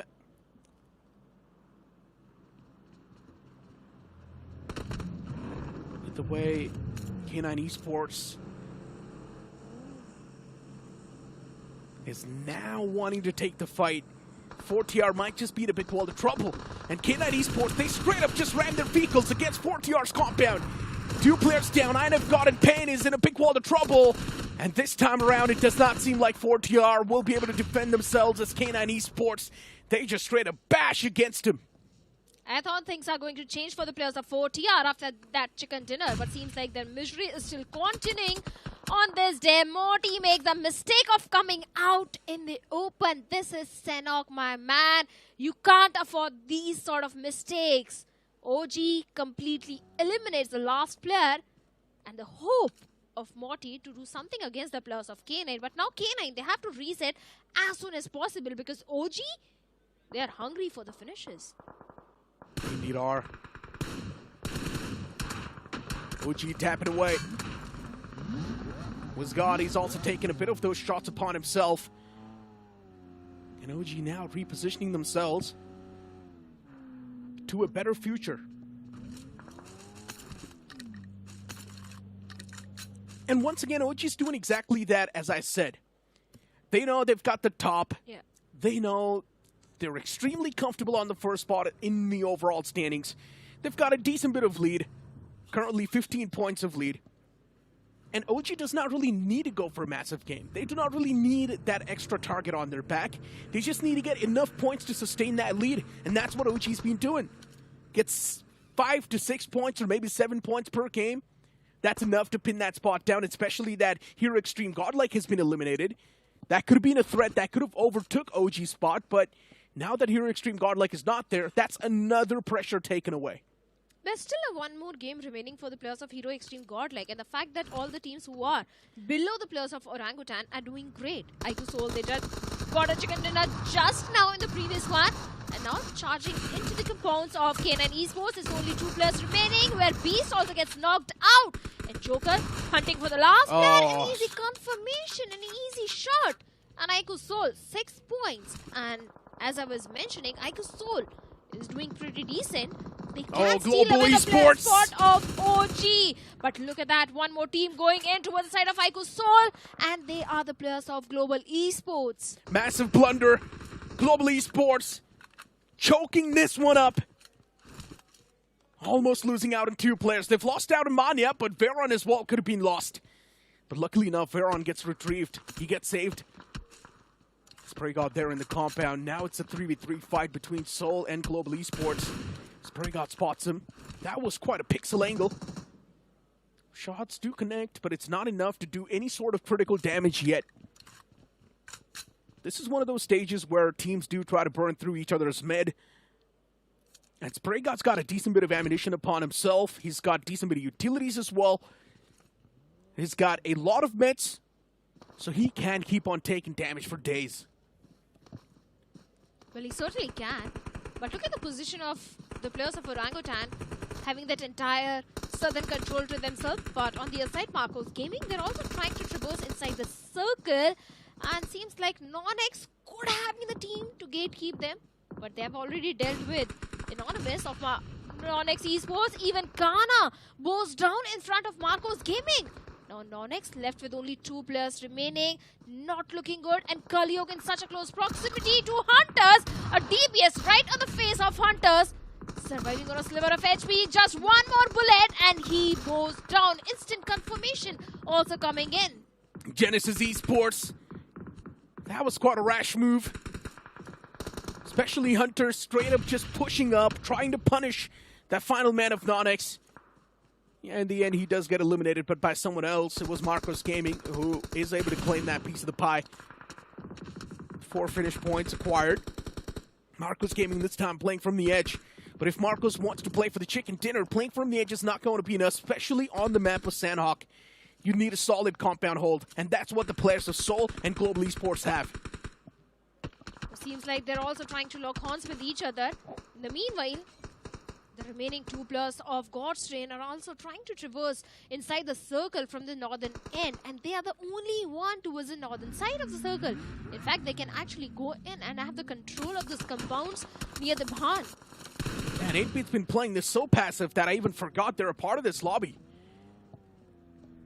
They've got 0 points so far, and they're also down to just that one last man. 8-Bit's been having their own fair share of struggles, but at least they're not doing terrible in the overall standings. They're still on the 12th spot, which is not bad. As Power, the only man, is able to sneak in that elimination point. Every single point helps, especially for OG. Now they've been handicapped. 3-man squad wanting to deal a bit of that damage to the lobby as well, but as Power trapped. Blue's on the move. S-Power's got nowhere to go. He's getting approached by iQOO from the side. And S-Power, he's got 2 different angles to check, and he won't be able to do anything. Well, certainly even the players of 8-Bit are falling down in front of the players of Orangutan or OG have 3 finish points in the entire southern control. But in the meanwhile, when OG was locking horns with the players of 8-Bit, Marcos Gaming, they sneaked into the circle, and now they do have a decent compound control. Looking promising. In fact, they have the control of the lumberyard, not the compound. Marcos Gaming. It's not the best possible spot inside a pond, but it is something that they need to now work with. But Marcos Gaming, they're still somehow making the most out of it. More Naughty, he's taken down pretty low. He's got the rock as a cover. Utilities are being tossed from both the sides, but Marcos Gaming, it's a bit more of that pressure applied on top of them. But Marcos Gaming, they still somehow return the favor. Superman, once again, his kryptonite's not being found yet. Utilities tossed over, flung over. And OG still somehow staying tall. iQOO realizes that now he's getting pushed on by Stone BGMI from Marcos Gaming. And Stone, he finally closes on up, switches on to FPP, but that's not enough. iQOO, he's repositioning himself over and over again. Stone BGMI, now he knows to convert this fight, it's not going to be that easy. A good flashbang, it's going to blind iQOO. Oh, Stone, this could have been a great play. And oh my god, it indeed was a massive play. This is what you call a 5-head play right there. Tosses that flash, bounces it off of that tree, and it blinds the man from OG. And then in the end, he bests him. Marcos Gaming now sitting on the 7th spot with 78 points. They do have a decent control of the circle, but not the best possible position at this point. Global Esports left with only 3 players, but 0 finishes. Not a really good game for the players of Global Esports in terms of the finish points at least. Oh no, Spray God. Careful. Oh no, Neo. Snake in the grass, and he might bite any time, but what a spray! Through the smoke, Joker's able to find a great knock. Confirmation as well will follow up, and oh boy, Joker confirms that knock as well. Global Esports, a 2-man squad now left to defend against that one Snake and also the entirety of Genesis. And Neo this time, he's in the back playing extremely passive, not even moving a muscle. His position's not revealed yet. Neo, Blue's on the move. And he will barely be able to make it. Spraygod's got no clue. Does he know? Yes, he knows. Spraygod knows. But no, he's got no clue yet. I thought for a second Spraygod knew. Neo's position's not compromised yet.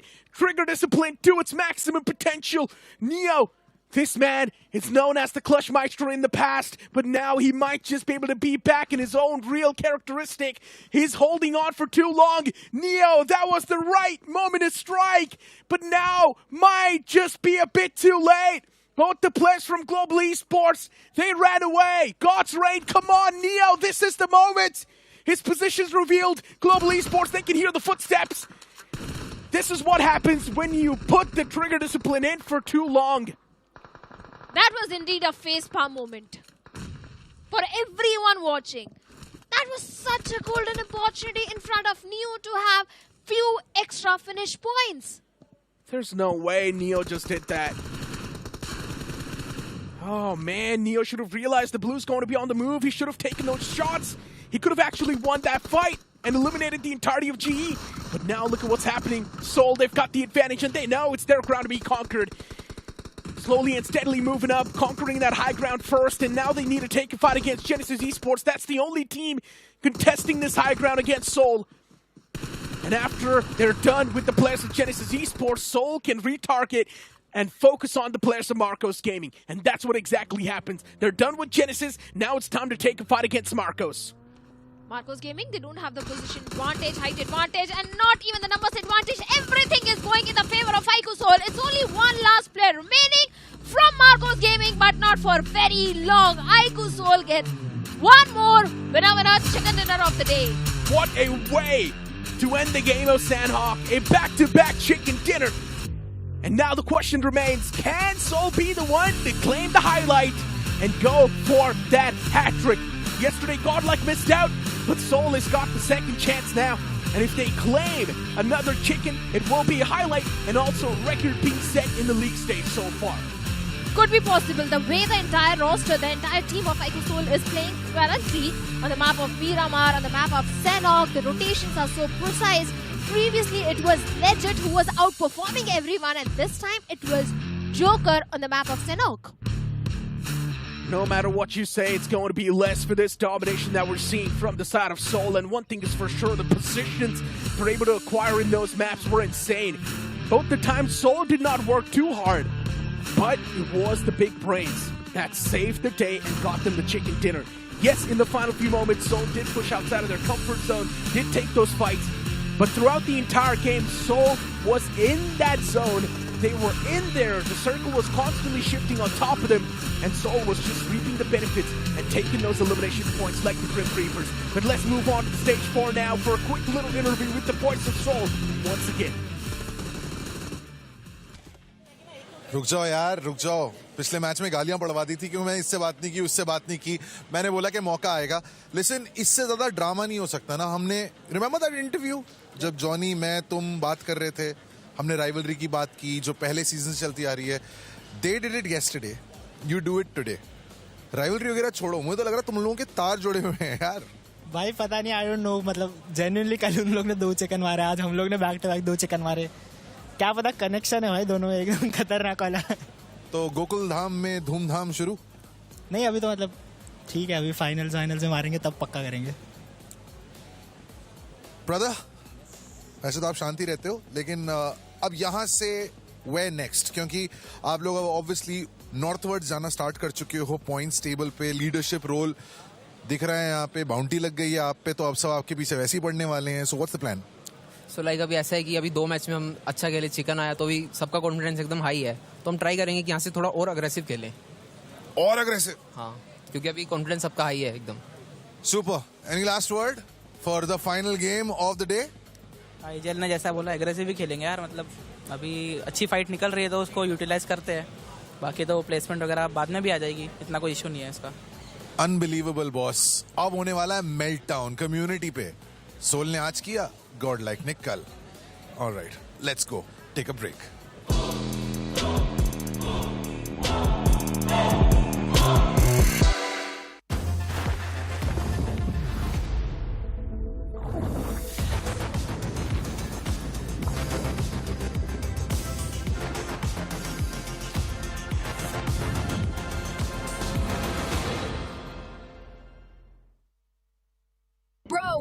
to drop.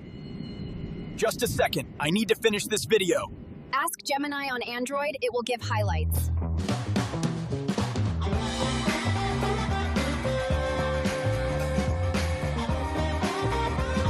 Press for key highlights. Only on Android.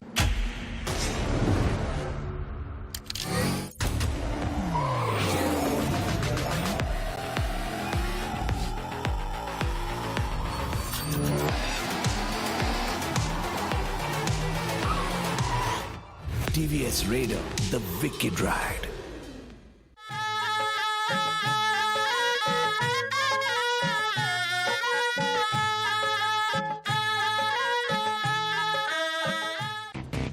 Real MVPs are not born.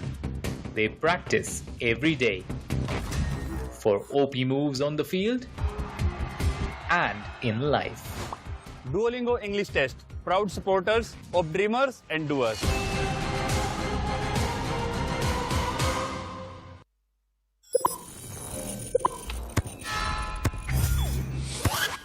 Red Bull gives you wings. Join Google Play Points, the loyalty program that offers you exciting benefits. Now earn points on every purchase. Play more. Level up to gold and platinum. And unlock exclusive rewards.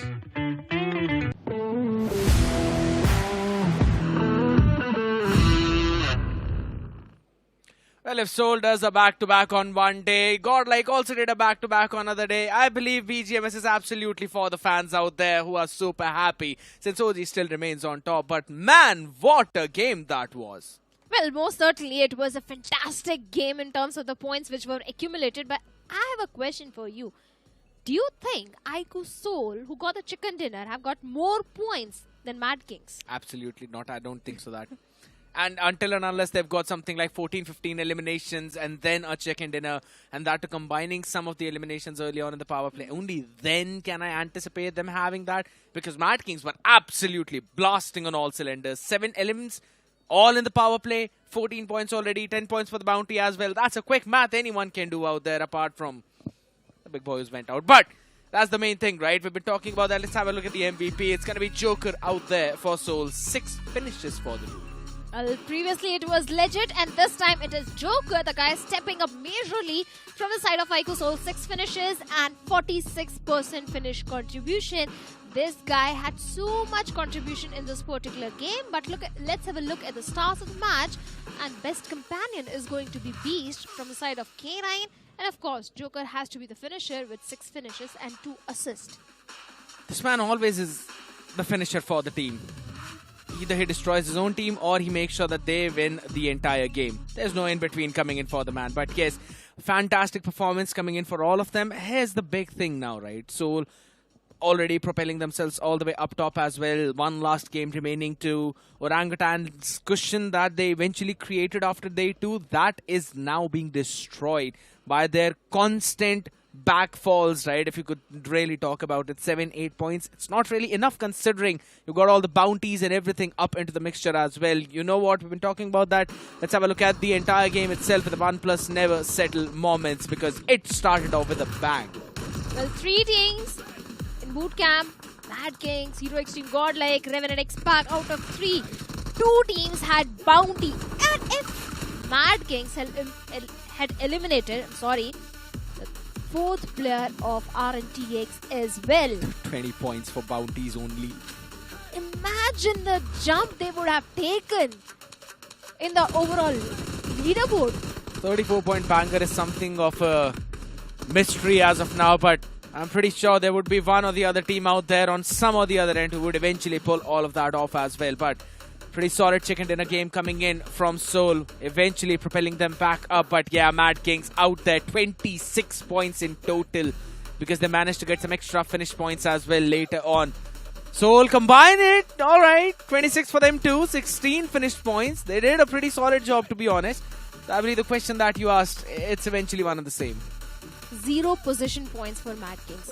Not only they got the bounty points, power play extra points, also they got the revenge against the players of Hero Extreme Godlike, because I know for sure you and our audience do remember very clearly what really happened on the last Erangel of yesterday. Hero Extreme Godlike and Mad Gangs dropping on the same compound, and Godlike eliminating Mad Gangs. Midnight massacre out there on the streets. Absolutely no one can forget that. But with that now, we have certain changes out in the overall rankings. Soul propelling themselves on the 3rd place. Hero Extreme Godlike out there as well on 99, just one away from their own century. Marcus Gaming will carry the bounty for themselves. God's Range just 1 point away, 86 for them. Already played 11 games now. They're still going to play one more. Now, this is the big thing, right, Shadow, coming in, because all of these teams, they've got 2 extra games against Hero Extreme Godlike. That team will play one more game, yes, but they will still be 2 games behind. Yep. And Group C, they play all 4 of their games on the 3rd day. So that's going to be a very big chance for Godlike to make those big comebacks. Moving on to the 2nd page. Some names out here, but Victor the Sumus, True Rippers, Team Aryan, these are the ones I want to focus on.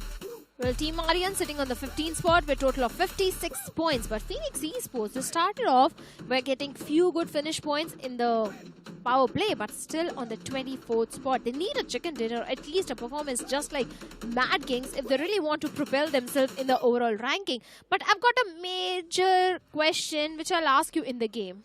Yeah, that's, one thing. I know the reason why you are not asking me that question right now. I know there's something else that requires our attention right now, and that's going to be the OnePlus 13R, ladies and gentlemen. The best-in-class segment phone out here for long gaming sessions, and also for some awesome gaming sessions, considering it's got the best-in-class chipset right now.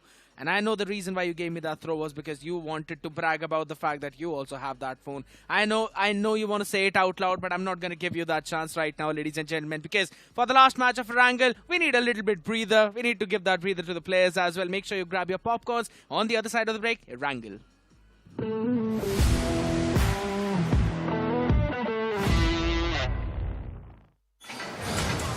R is for RAM on roids. A 12GB ramped up, run on all engines, upgraded in a world resigned to 8 gig. Ridiculously ripped. Raise the stakes with a ruthless dozen. Ready to raid. Write faster, roll smoother. Reach higher with a refuse to die battery. Every app, every activity. Rep, rep, rep, rep, rep. If it's in your radius, R keeps it on rotation. OnePlus 13R. R is ours. How did we go from bathtub to battleground? Gemini on Android, bro. Anything can happen.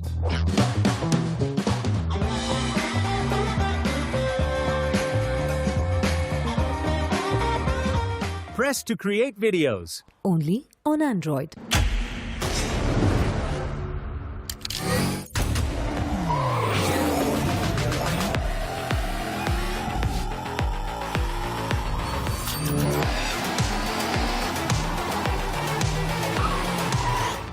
TVS Raider, the wicked ride.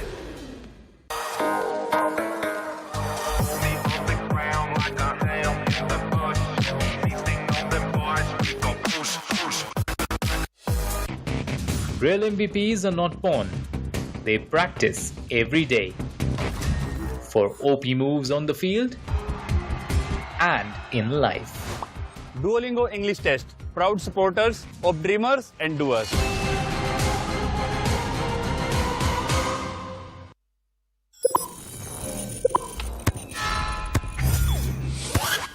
Red Bull gives you wings. Bro, we're about to drop. Just a second. I need to finish this video. Ask Gemini on Android, it will give highlights.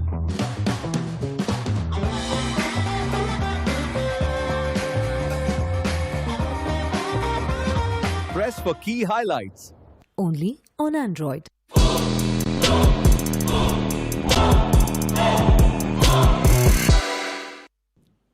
With everyone now ready, we will be moving on to the last map of Erangel pretty soon, ladies and gentlemen. Hopefully your popcorns are up.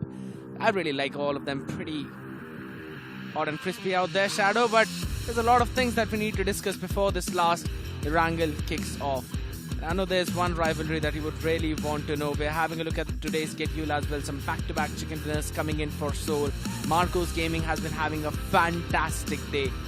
Super happy about their consistent performances, at least being in the top 8, sometimes even in the top 5, getting that big chicken dinner on the first one as well. they have definitely got some protection around them, and I'm pretty sure it is going to be the Google Play protection, which actually keeps your apps and data safe, ladies and gentlemen. So make sure you check out all the Android devices as well, which come with this feature inbuilt. Now, Shadow, I know there's quite a few things you want to say. I'm going to give you a chance. You know who needs the protection right now? Hero Extreme Godlike. Because Mad Kings are behind those bounty points. We know Hero Extreme Godlike and Mad Kings had a top clash yesterday. I can't really wait to see if they are going to have the same drop clash once again. Will the players of Mad Kings once again go for those bounty points in the last Erangel? I mean, I'm pretty sure they might want to go in for it, right? But I really hope that they would eventually go in for some of the purchases as well, right? Because Google Play, it gives you some of those Play Protect points too. So you want to make sure that you eventually get those focus in, locked and loaded. Get those Google Play Protect points while these players get ready for all the drop clashes that are about to happen. And Somraj just doing Somraj things. I think he went in for that eye contact challenge with the camera as well. I've seen him do that a couple of times. But he has always got that serious look. Even after that, his team is not really making a good progress in the leaderboard. Might as well want to chill out a bit, like Destro maybe, wear some sunglasses while you're playing in the arena at the night. Destro is a humble man. But you know what I love? Those quick, witty replies of Somraj. I remember he said some people will keep on doing the who while someone else will lift the trophy, but eventually they are the ones who are trailing behind right now. But we'll have to see how things happen from here on out. But ladies and gentlemen, I know there's a lot of things that need to be prepared on, and there are Shadows really asked me that she needs a bit more second to maybe catch a breather. We'll be back again after this very short break. Don't go anywhere. Erangel on the other side.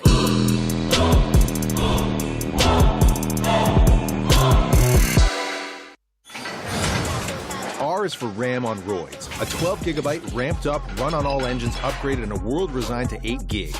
Ridiculously ripped. Raise the stakes with a ruthless dozen. Ready to raid. Write faster, roll smoother. Reach higher with a refuse-to-die battery. Every app, every activity. Rep, rep, rep, rep, rep. If it's in your radius, R keeps it on rotation. OnePlus 13R. R is ours. Bro, we're about to drop. Just a second. I need to finish this video. Ask Gemini on Android, it will give highlights.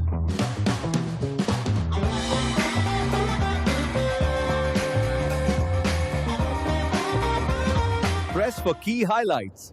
Only on Android.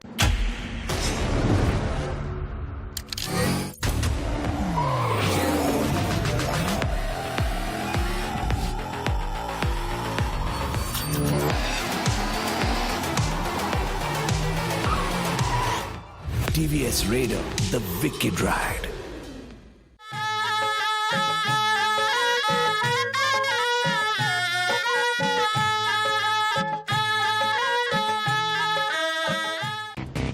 Real MVPs are not born, they practice every day. For OP moves on the field and in life. Duolingo English Test. Proud supporters of dreamers and doers.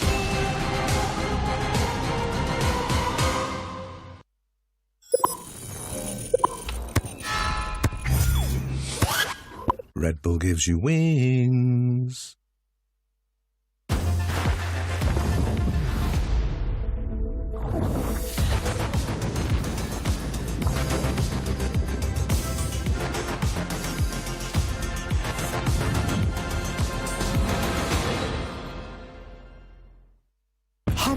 Beginning हमेशा नहीं था star UC लेने से पहले सोचता था 100 बार डर था बड़ा स्कैम्स का डाउट थे हजार तो प्ले ओपी आया तो लगाई नया पर तो मैंने लिया यूसी सेव गेम किया रेस प्ले मेरे साथ यहाँ ड्रॉप्स एकदम हार्ड प्ले तेरे साथ ओपी तू भी कर ले start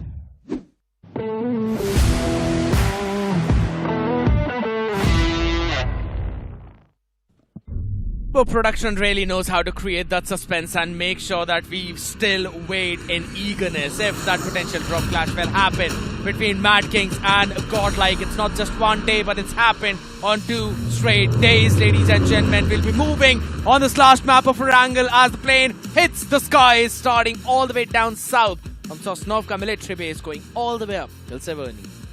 Well, the flight path is pretty decent. If you want to go towards the side of Novorknoy, Zarki, Kameshki, wherever you want to go, this flight path is favoring your drop location. But in Sanhok, the power play was intense, full of power and full of plays and full of action and points as well.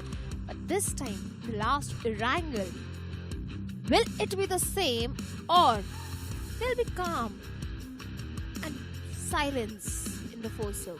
Stop playing. We know no one's going to be calm out here. I'm pretty sure I'm waiting for that one drop clash. Mad King's Godlike, show it. Show it to everyone. How quickly can you go for that? But for now, God's Train, since they don't have the bounty on top of their head, right? 86 points out there, 5th position on the leaderboard. They can easily drop in onto military base.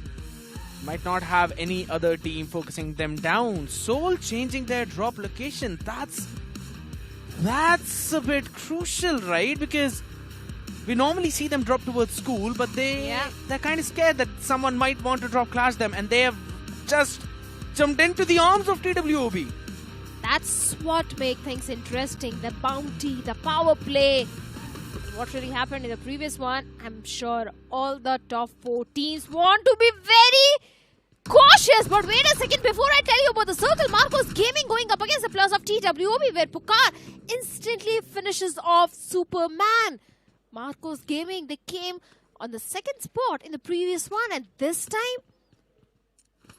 losing on to the player at the very start of the game. And as I was mentioning about the circle, Team iQOO decides to drop in all the way towards the side of Primos, and the circle is towards the northern eastern side. And Legend, in fact, gets an opening onto the 2nd player of Marcos Gaming, that is Noddy. Now, this is actually going to give the information out to the other teams as well, where iQOO took that fight. Now everyone should know. Phoenix is as around the vicinity as they could be. You already know Ash likes to call his team to move around that Ferry Pier area. Bad OP, only a pistol in the hand out there, not really happy about it. Seoul have got all 4 members ready with the rifles. TWOB as well up close. Seoul is not going alive out of here, that is for sure. The question is, which team is actually going to claim their bounty? Or are they going to eliminate everyone and propel themselves up to the 1st place in the leaderboard? Shadow, I think so. It's been years since we were hoping for this. OG, Seoul, Godlike. Top 3. You know, bet on it.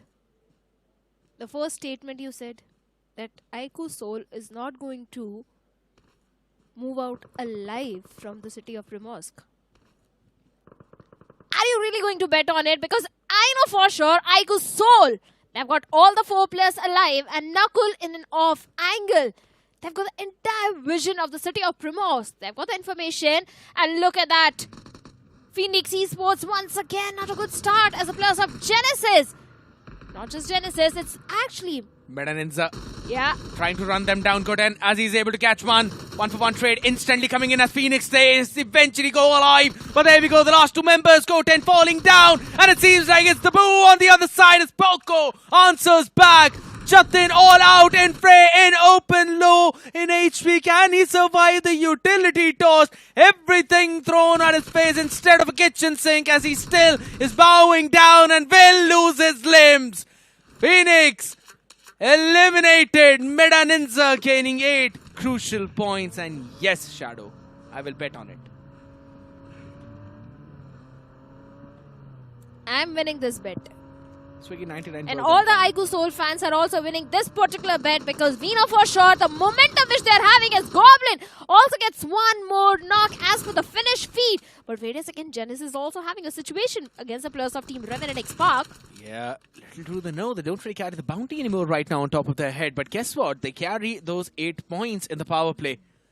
That's what they're focused on right now. Hunters still surviving by the skin of his teeth. Zap down on his knees, but that's not the only guy who's down on the knees. They're going to still try and take the fight against them. Revenant X Park losing the members, losing their limbs. Sensei barely surviving. It's breathing helium.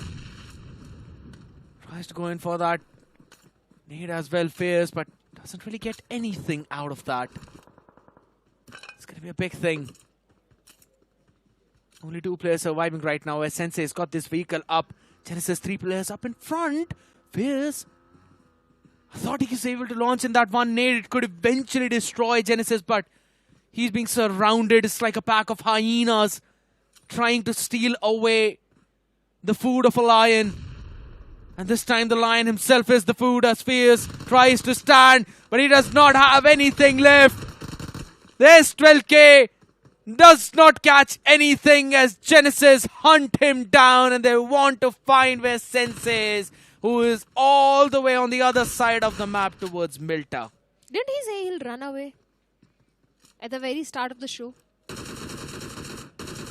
But that's when he had the bounty. Yeah, maybe he forgot that this time. Probably. That the bounty has been transferred to the players of Marcos Gaming, and the only silver lining is iQOO Soul and Marcos Gaming. They both had the bounty on their heads, and they both dropped in towards the side of Primos. But Marcos Gaming denied those bounty points to the players of iQOO Soul because one of the players was finished by TWOB. But iQOO Soul, they took advantage of the power play. 8 points already at the very start of the game. Even OG wants to take advantage of it, and this time it is the players of Team iQOO 8-bit falling down. Seems like both the teams eventually being taken down. Bad last man standing. Can he fire in some shots? Need to connect one more up in front. Can he stay alive? Run, heal, first aid kit. He's got that. He's going to utilize that as well, but that will give out some of the information. There's an off angle being created right now by the number 2 in pink. I'm pretty sure that's Knuckle out there. Standing up all the way on the other side. Revival already here. Legit Joker. Both of them running him down. But Bad, he needs to make the big play. Can he try and maybe scale the Kings? Can he try and maybe shut them down? And no is the answer. And a trifecta of Team Soul stands tall. 5 finishes already, losing only Goblin, but still surviving with 3 standing. Soul will try to stay alive, but guess what? It's the 4th team who's ready to answer back. NINZA, after devouring Phoenix, are ready to claim the lives. They are the Dementors standing strong. But this time, can they really suck the soul out of iQOO Soul? That's the main question. Knuckle has already been eliminated. Bia Brava gets a confirmation point. NINZA, they even have the 5 total points, and that too in the power play. 10 total points to their name, but iQOO Soul still surviving with 2 players. And guess what? I think I won the bet. I was about to say that you could have won the bet if it was not for NINZA to come in. The players are still alive, but can't say the same thing for the players of Team 8-bit, because this fight happened against the players of OG, and this was the very same compound with the players of Hero Extreme Godlike, and Mad Kings dropped in yesterday, but this time it was Team OG up against the players of 8-bit, and it was 8-bit who clutched at the very last moment. And the thing is, they eventually claimed the bounty as well, if I'm not wrong, because all the players were finally taken down. That seems like a cursed compound, man, for the teams on top. But holy smokes, look at this circle.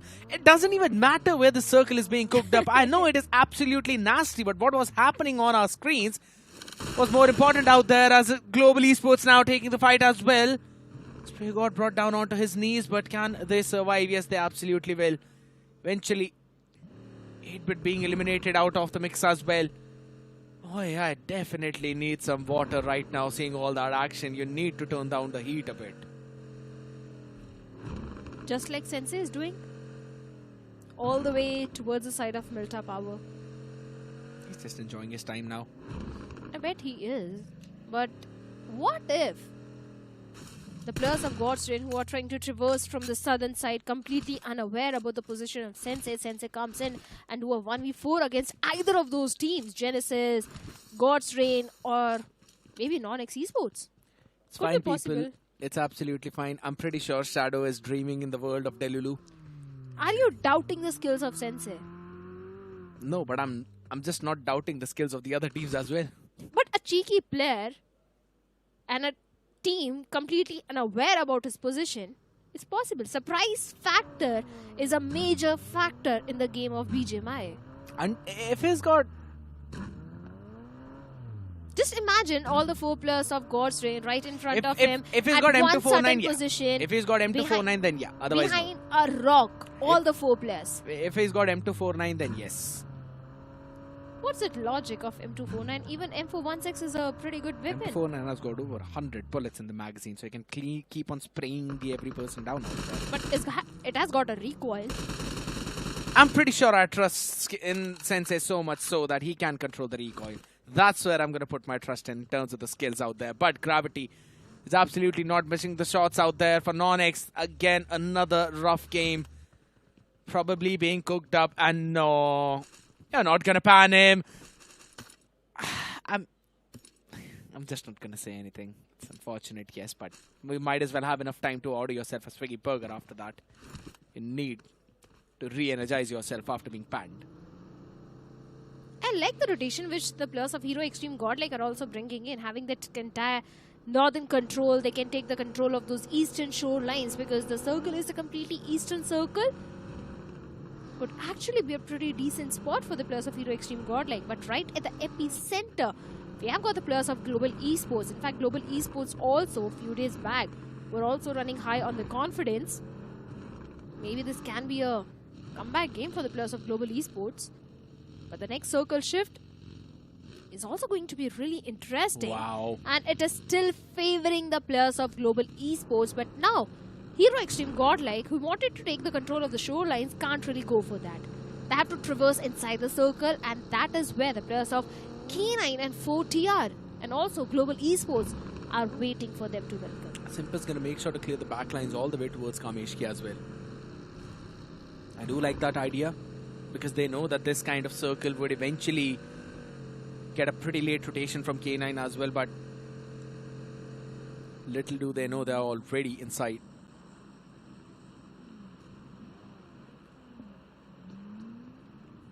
Holding it down. Now it's going to slow down.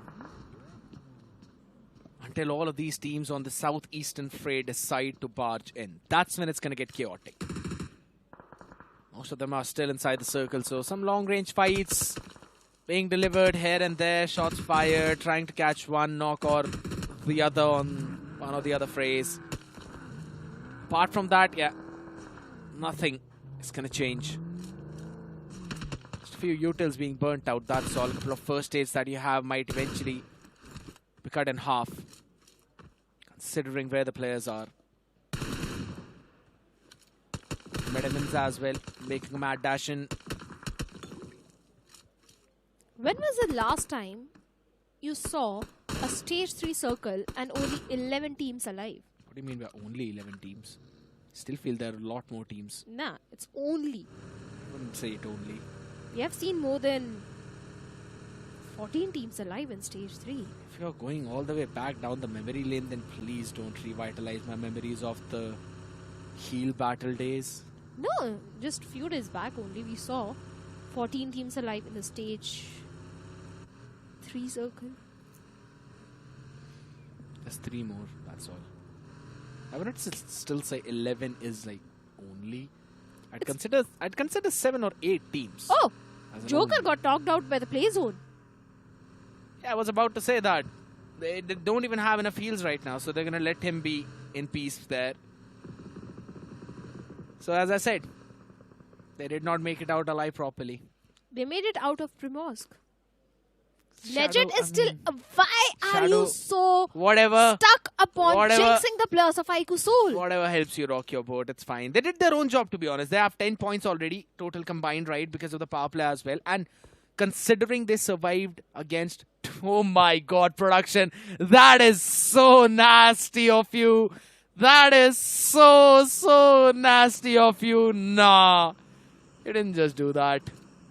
That's when the boys in the back are also having fun, considering there's no one really fighting in the circle. But this hard shift over towards the southwestern side, mostly towards the empty zone, it's going to be a bit of a problem. And Legit is probably going to fall down to the play zone if he does not find any first aid kits for himself as well, because it's stage 4 and it's going to hit pretty hard. NoNx Esports holding on to their compounds, and Hero Extreme Godlike trying to barge into the same compound where Oh no. Kalyug. Is the DBS waiting on the other side? Kalyug. Can you pull it? Yes, he can. At least one he can, definitely. Needs to get the confirmation as well as all three of the players moving in unison. He misses the first shot! Alright. It's fine. Captured all of that perfectly. A primitive grenade would have done the job, by the way. But that would have given the information of where he was. As an exact without position giving the information, also, he didn't get anything out of the situation. Would have tried with a grenade, but I'm not a pro player. Hero Extreme Godlike. Finally getting their first finish point. But they've got to also go back into the circle as well, right? They're not really in the proper close fray. It's the farthest end, technically, apart from where K9 are, and they've got a lot of teams up in front of them. Got to make a mad dash out of it. I already mentioned how Legit eventually is going to fall down to the play, and that's exactly what happened. So iQOO Soul are going to finish up at 10 points for this game, and that is very good considering that they were being targeted by two other teams. I'm still pretty happy for them. The fact that Sensei was all the way towards the side of Milta Power, and from there, so many rotations were coming in, and despite that, Sensei had made it alive, and he's away from all that cluster. I wonder where all those kills go when he's playing with his team. But for now, we have got the players of Genesis going up against the players of Meta NINZA. Beard Baba already knocked out. One single nade can mark an end for Beard Baba and maybe get one more knock, and this was so close. Hunter, impeccable. Moves in towards the right a bit, creates a flank. And answers back perfectly, and another one goes a bit too far wide as Yash being taken down. Hunter still needs to land in the shot. Will manage to do that. 5 finishes for this man already. Now going to give the revival as well, but he will not be given the chance as the gods are hunting them down as Genesis fall one after the other. The poaching happening out here perfectly as Hunters is the only man remaining where Meta NINZA are now hopping in on their vicinity. They certainly are. Even the players of Hero Extreme Godlike wants to lock horns with the players of NoNx Esports. Meta NINZA also not having too many numbers alive. Look at Hunters. Hero Extreme Godlike, they're not even aware that Hunters is hiding inside that smoke. Oh no. How long this is can it be so deadly. It reminds me of Ronnie all the way back when we were playing on the map of Vikendi in a different event. But holy smokes, this man still stands. He's still alive out here. Oh no. No one's guessing him. No one's watching him. No one knows that he is here. Someone please. Godlike is not seeing who's behind him. They have got no clue. And the second they lose the members, they will lose the entire fight, entire engagement. Admino up in front, Jonathan up in front. Hunters, what are you doing, my man? 8 bullets. Can he do it? Will he do it? Jonathan sees him. Trigger discipline. No, trigger blocked. Patience to this point is not going to help you, Hunters. You could have done so much damage to the side of Hero Extreme Godlike. 6 finishes. Hero Extreme Godlike still in the game. 4 TR on a very low HP, trying to barge into the compounds of Global Esports. First, they need to heal themselves. They need to patch themselves. They also need to check their backlines because from there, Mad Kings are also trying to traverse inside the circle. This is not looking good. Z-God, the smoke cover is there. Finally, back to full HP. Troy, he's aware that someone is there on the lower ridge. Global Esports have got 3 players, 4 finishes. But not too many utils. But Mana has got few to work around with. In the entire chaos and the situation, if you notice, OnePlus God's Train, they've got the entire eastern control of the circle. But finally, Miron is aware about the rotations which Godstone is trying to pull in, and he can do a lot of damage towards them. Bit too far away for him to land those shots. Sensei is still alive, by the way. Godlike isn't. They are. They actually moved up a bit north. I was looking at their position. Where are they?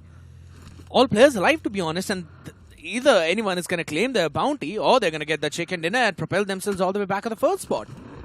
It's nothing going to be in between out there. 105 already with OG on 125 and Soul on 115. Still a few things need to be added and subtracted out there after all of that. Scott like taken the northern control, but this is not really the perfect space out there. Good luck, Z-God surviving. The shots being fired, but Punk brought down onto the knees. Z-God answers back. Jonathan moves up in front of them and will catch both. The ex-teammate now being sent back. But guess what? The problem is not ending. Two of them falling down onto the knees, and Simp, who's yet to open up his account, eventually needs to save his team. Punk is gonna die. He's not surviving out there, so the bounty cannot be claimed right now as Troy takes care of Admino. Still has got a couple of players right under them. Jonathan falls as well to Troy. Manya will take care of Simp, and that means the bounty is not claimed. But Global Esports managed to get those 7 points. Impeccable performance coming in from their side. Sensei once again made it inside the top 4 as a solo player. He's still lurking near the compounds of Global Esports, and so are the players of OnePlus God's Reign. He's in the center. Oh my god. I'm going to actually have a talk with Sensei after this. He's still almost in the center. Oh my goodness. The big question is, Sensei is one of the best IGLs. What really happens when he is playing with his entire team, when the entire team is alive? Why can't he pull off such rotations during that time? Actually, he's actually doing that. That's where they had a bounty at the start of the day. I agree. It's just probably a rough day coming in from him and his team right now. Maybe just early few fights, not really going in their favor. Some of the struggles, you know, that the bounty teams are focusing. What if Sensei pulls off a chicken dinner now? I said the same thing for Marco's Gaming. Necro denied me. They came on the 2nd spot and they got the bounty. Production, we really need some water to put on Shadow's eyes. She's not really opening them. She's saying some things like Sensei pulling off the chicken dinner. I've got the confirmation as well for that, ladies and gentlemen. But yeah, we are not showing that on stream right now, as the things happening on the screen are more interesting out here. Mad Kings have also got a very nice area in the entire circle right now. So the only thing that can eventually save Global Esports is if the circle keeps on forming onto them. Otherwise, there's no other thing happening out. I have no clue why Sensei is going all the way up. Finally, he is a bit low in that HP. Is he still going to survive through all of that chaos? Because God's Reign are also knocking down on the doors. Alright, Global Esports, they've decided they first want to take care of Sensei. They're going to try and finish off this one. Strangler Manya notices him. It's going to be taken down instantly. Good call coming in from Global Esports, but now they need to defend the push coming in from God's Reign. And on the other side, there's also Mad Kings. This is going to be chaotic for the players of Global Esports. It's not going to be easy to defend their compounds, but the position where Troy is in is going to be really important. He can actually go for the lower ridge flank angle and do a lot of damage to the side of OnePlus God's Reign. Mad Kings, they are still in a 2v1v1 split. Apollo trying to go for those flank angles, trying to find a better spot from where he can actually help out his teammates. Kind of a stalemate situation now. Mad Kings has got this game. Until and unless Clutch Global Squad Esports. and No, Ninja. God's Reign.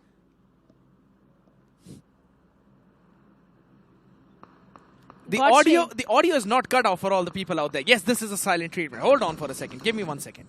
God's Reign are getting this chicken dinner. I can bet on it. Choose one. God's Reign. You picked all 3 names in the starting. God's Reign. Stop laughing. But out here, if God's Reign really need to get this chicken, then they need to pick off Manya. That's going to be the main focus point right now as we get back into the game right now. Neo cooking up another nade. Let's see. Shadow wants to say something, but only after she's done laughing about what she just did there. Yeah, it's probably one of the most Shadow things that you've done, though. There we go. God's Reign out there in the open. Clutch Squad catching the first one. Spray down. Perfect. Now shotgun brought out in the hands as he's still got one person to take care of. But it's also Global Esports from the top. Utilities being thrown. Struggles being faced. But the weapon being switched. Ninja support is impeccable. As it's Mad Kings who stand strong and tall. Down to the last 3v3 as one man down on his knees as Manya will be fired upon from the open grounds. Apollo's flank is insane as Shadow jumps in with the IGL. Not the Shadow at all, but the brightest light of hope that Mad Kings needed. Up out in the open as well. Apollo's there. It's a 3v1 or rather a 3v2 and I'm pretty sure Mad Kings have got this. The chances are very high. Mad Kings, they are on a roll. 8 finishes already to their name, and they have got the information onto the players of Global Esports who are trying to find a different angle with those vehicle rotations. Apollo, helmet completely damaged. Veron's position already compromised. Troy. Look at Troy.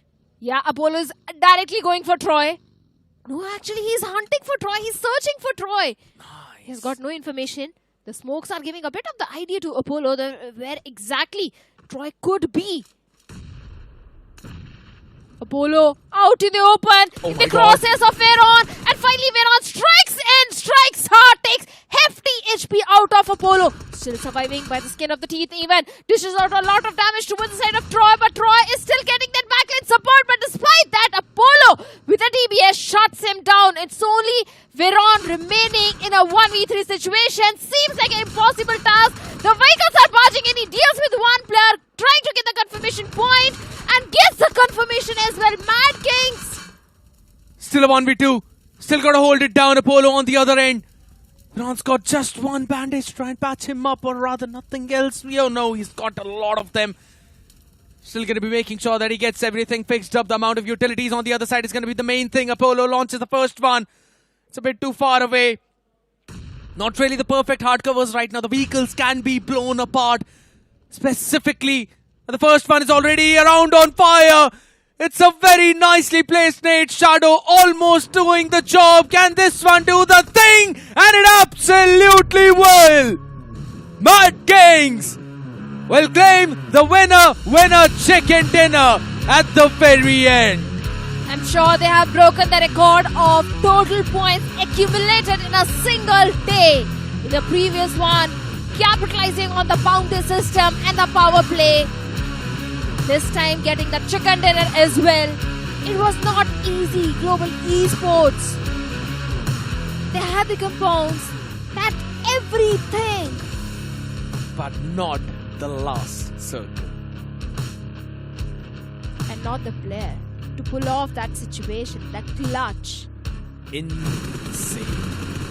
Clutch God and Ninju holding it down here was the big thing.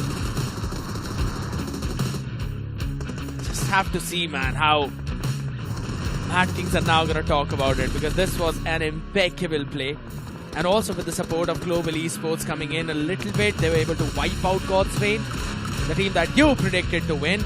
But it's Clutch God and the boys to pull their W right now. Let's send it down to Serene to have a word. Clutch God in the house. Final day, final match. और यहाँ पे हमने देख लिया है chicken dinner mad Kings ने उठा लिया है. सबसे पहले before I even get to the questions, जब मैच खत्म हुआ आपने चिकन डिनर उठाया, आप अपनी जगह से उठे और आपने उनको कुछ कहा. What was happening there? देखो, जो लास्ट बंदा था ना, वो गेट इन गेट आउट करे जा रहे और मतलब मुझे हंसी आ गई कि भाई एटलीस्ट फाइट तो ले ले. 2 बंदे 1v2 कर दो, ट्राई कर. गेट इन गेट आउट क्यों कर रहा है? नूब वाला काम क्यों कर रहा है भाई? लिसन, बहुत सारे रोल्स में आप खेले हैं, as just a player, as an IGL, लेकिन अब as an owner, does this feel sweeter? Obviously, feels way sweeter than any other org, any other thing. बहुत मतलब मेरा बचपन से ऐसा था कि मुझे किसी के अंडर काम करना अच्छा नहीं लगता था, और मैंने अब खुद के अंडर ही खुद का नाम लगा लिया है, तो मुझे इसको बड़ा करना है अभी. तो मैं इसके लिए बहुत ही पम्प्ड हूँ. आज तो बहुत ही ज़्यादा पम्प्ड था, और वो आई गेस दिख भी गया इधर. Listen, दोस्ती ऑफ द गेम स्ट्रांग रहे, लेकिन दोस्त जब गेम में अच्छा करता है तो बहुत बहुत दुख होता है भाई, बहुत जलन होती है. You and गॉडल obviously very good friends, very thick, but क्या राइवलरी चल रही है अभी? देखो, गेम के अंदर मुझे चाहिए, आप जैसे आपने जैसा बोला कि मैं ही जीतूं. मुझे कोई भी जीते बिल्कुल अच्छा नहीं लगता. मुझे चाहिए कि मैं जीतूं और इतना जीतूं कि सामने वाला जले. कि ये क्यों इतना जीत रहे. BGMS सीजन 4 में I, me and myself does work.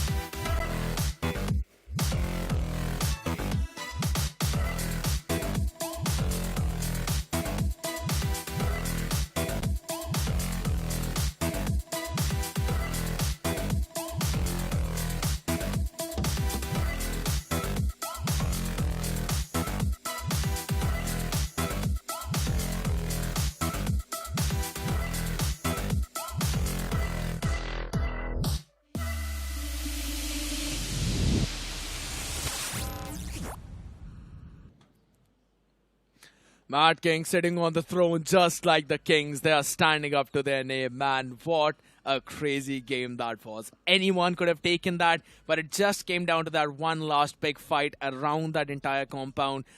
And it wasn't really the best case scenario for God's Reign. Yeah, the entire game was not really good for the players of God's Reign, although I placed my bets on it. Yes, that's where I'm coming to it. I placed my bets on first iQOO Soul. They lost. Then on Sensei. Well, Sensei has always betrayed me. That's not something new to me. But after that, God's Reign, I had full faith on Destro to pull off such a tricky situation considering the amount of experience he has. And he has done that in the past. But this time, the momentum was not in their favor. They literally had 0 finishes. But despite that, I placed my faith. But he's going to get a chicken dinner tomorrow. It's okay. It's okay. I trust the people as well. You know, I think so all they need to do is just drink some water and play exactly like what Hunters did out there. I'm pretty sure this man was definitely drinking up the water from the Bistlery water bottles as well, because he's got 5 finishes and 83% finish contribution for Genesis. Considering the pickle that they were in, he did a fantastic job. Especially with those grenades.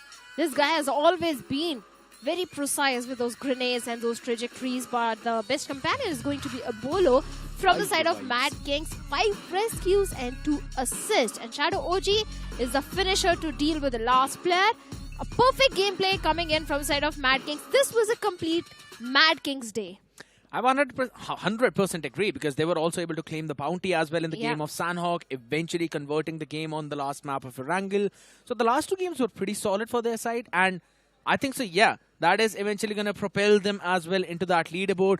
The big question is, are they high enough to reach in the top 4?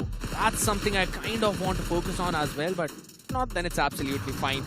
Having a look at the OnePlus Never Settle moments as well. An insane play coming in from 8-Bit. And it's not the first time, Shadow, that 8-Bit has clutched up against OG. This is the second time that we are seeing in 2 days. Miramar first, today second. And this time it was Raiden, but Global Esports also did try to do really good, especially Viron in that situation was able to deal with one of the player of Mad Kings. In fact, got the confirmation point as well. It was a 1v3. So a good game coming in from the side of Global Esports as well, but Mad Kings were absolute beasts. And let's have a look at the match ranking. Obviously, Mad Kings are going to be on the top once again with 21 points. And on the second, we have got 8-Bit, 18 points to their name, all thanks to that power play. 4 points, 8 finish points, which they got. That's the whole thing. They only took 1 fight in the entire game. They lost 3 players in that, but they all absolutely secure the bounty for their side, so they're going to be super happy about it. Global Esports as well on that 3rd spot, 16 points. Nice finish points for them. NINZA, 12 and no position points out there. So I'm really liking this new evolved version of NINZA, who are really taking those fights, who are focusing down on more of those finish points rather than the position points. And I think so this is something that they need to try and propel themselves up back from the 3rd place to the top 1. OG getting 6 points means they still will retain their top spot right now, even after the conclusion of day 4. 125 the lead of 10 points for themselves on the 2nd place. Yeah, Hero Extreme Godlike also not far behind, 110 points, sitting on the 3rd spot. OnePlus God's Reign on 4th spot with 92 points. Marcos Gaming, it was a good day for Marcos Gaming as well, especially the map of Sanhok where they came on the 2nd spot. Now the bounty is not on their heads. They are sitting on the 5th with 91 points, but not far behind. Revenant X Park, even they have slipped down a bit in the leaderboard, sitting on the 6th with 87 points. Mad Kings, they have taken a huge jump in the leaderboard. such a big thing, Shadow, that Mad Kings were all the way down towards the second page or probably over towards the last page, and then getting 2 big games today, and the only 2 games that they played, they're all the way back up now. NINZA as well, now on 53. Yes, at one point you could say that it is indeed not really the best possible place to be at, but considering the points that are for the teams above them, I think so they can take a very big leap as well pretty soon. Phoenix Esports, that's what I was thinking of saying. Phoenix Esports, if they really want to rise from their ashes, they need a banger performance just like the players of Mad Kings had in the map of Sanhok. They need to take advantage of the bounty and as well as the power play. Not just one, they need 2 or 3 power pack performances as well. Yes. So that's one of the big things coming in. But you know what? One big thing that still is going to happen today is going to be at Minnow being on top for the TVS Raider most wicked player list. AKOP close second with 24 and Aru leading the team with example with 22 for himself as well. Beast also not that far behind. 19 finishes, 10 matches, 44% finish contribution. Legit was also the MVP of today in one of the game. Even Joker also became the MVP Legit with 17 finishes. Joker with 19 finishes. And the reason the finish contribution is a bit low for all these players because it's a team game. Everyone is getting so many finishes. It's not a single man show. But this definitely is a single bike segment that's happening out here. TVS Raider, definitely one of the best in class segment bike. And ladies and gentlemen, make sure you check that out as well because I'm pretty sure Necro is head over heels for the TVS Raider.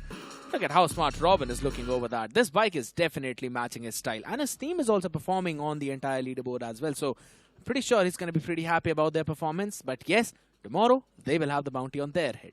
For sure, they are going to have bounty on their heads, at least for the first game. Maybe in the second game, things can change. Maybe Revenant X-Park can once again be in the top 4. Or maybe Mad Kings can also be propelled down somewhere. Or maybe they can take the top spot on the leaderboard. Highly possible. But there's one thing that you now have to do, Shadow. Make sure you scan that QR code because the Swiggy is giving the burgers for just 99. You lost the pet as well out there. So you're going to get that for me. But for all the people out there as well, we will show the QR code pretty soon. 99 rupees is all that it requires. That's for one burger right now. We talk about that. Having the Swiggy 99 finishes out here on board as well. The total number of finishes have been 960 in 16 matches. And out of that, 9 times we've had 99 finishes. So make sure you quickly scan the QR code and get your burgers. And also the delivery is free only on Swiggy's 99 rupees store. Do not forget to check that out as we now move on to Red Bull's Max Cap Holder. Yeah, and the cap holder this time is going to be Edmino of Hero Extreme Godlike with 25 finishes. AKOP not that far behind, just 1 finish point short. 24 finishes towards AKOP, Aru with 22 and Beast with 19 finishes of K9. Justin of OnePlus Godstrain with 19 finishes as well. I mean, that Red Bull Max takedown entire leaderboard looks pretty packed up, right, with all those players out there. OG still having 2 of their own boys up. After the end of day 2, I'm pretty sure there were 3. But yeah, Vizgod, or rather Atanki was the man who was there, or maybe it was Vizgod. It was Vizgod. He is not here right now, but I'm pretty sure he's going to be, pulling himself back up on the feet right now because there's a lot of teams who are down on that leaderboard who will try to make sure that they bounce back tomorrow, ladies and gentlemen, because today was full of action. It was fully packed up, but tomorrow is going to be even better. Make sure you join us on the BGMS Season 4 action. Till then, bye-bye.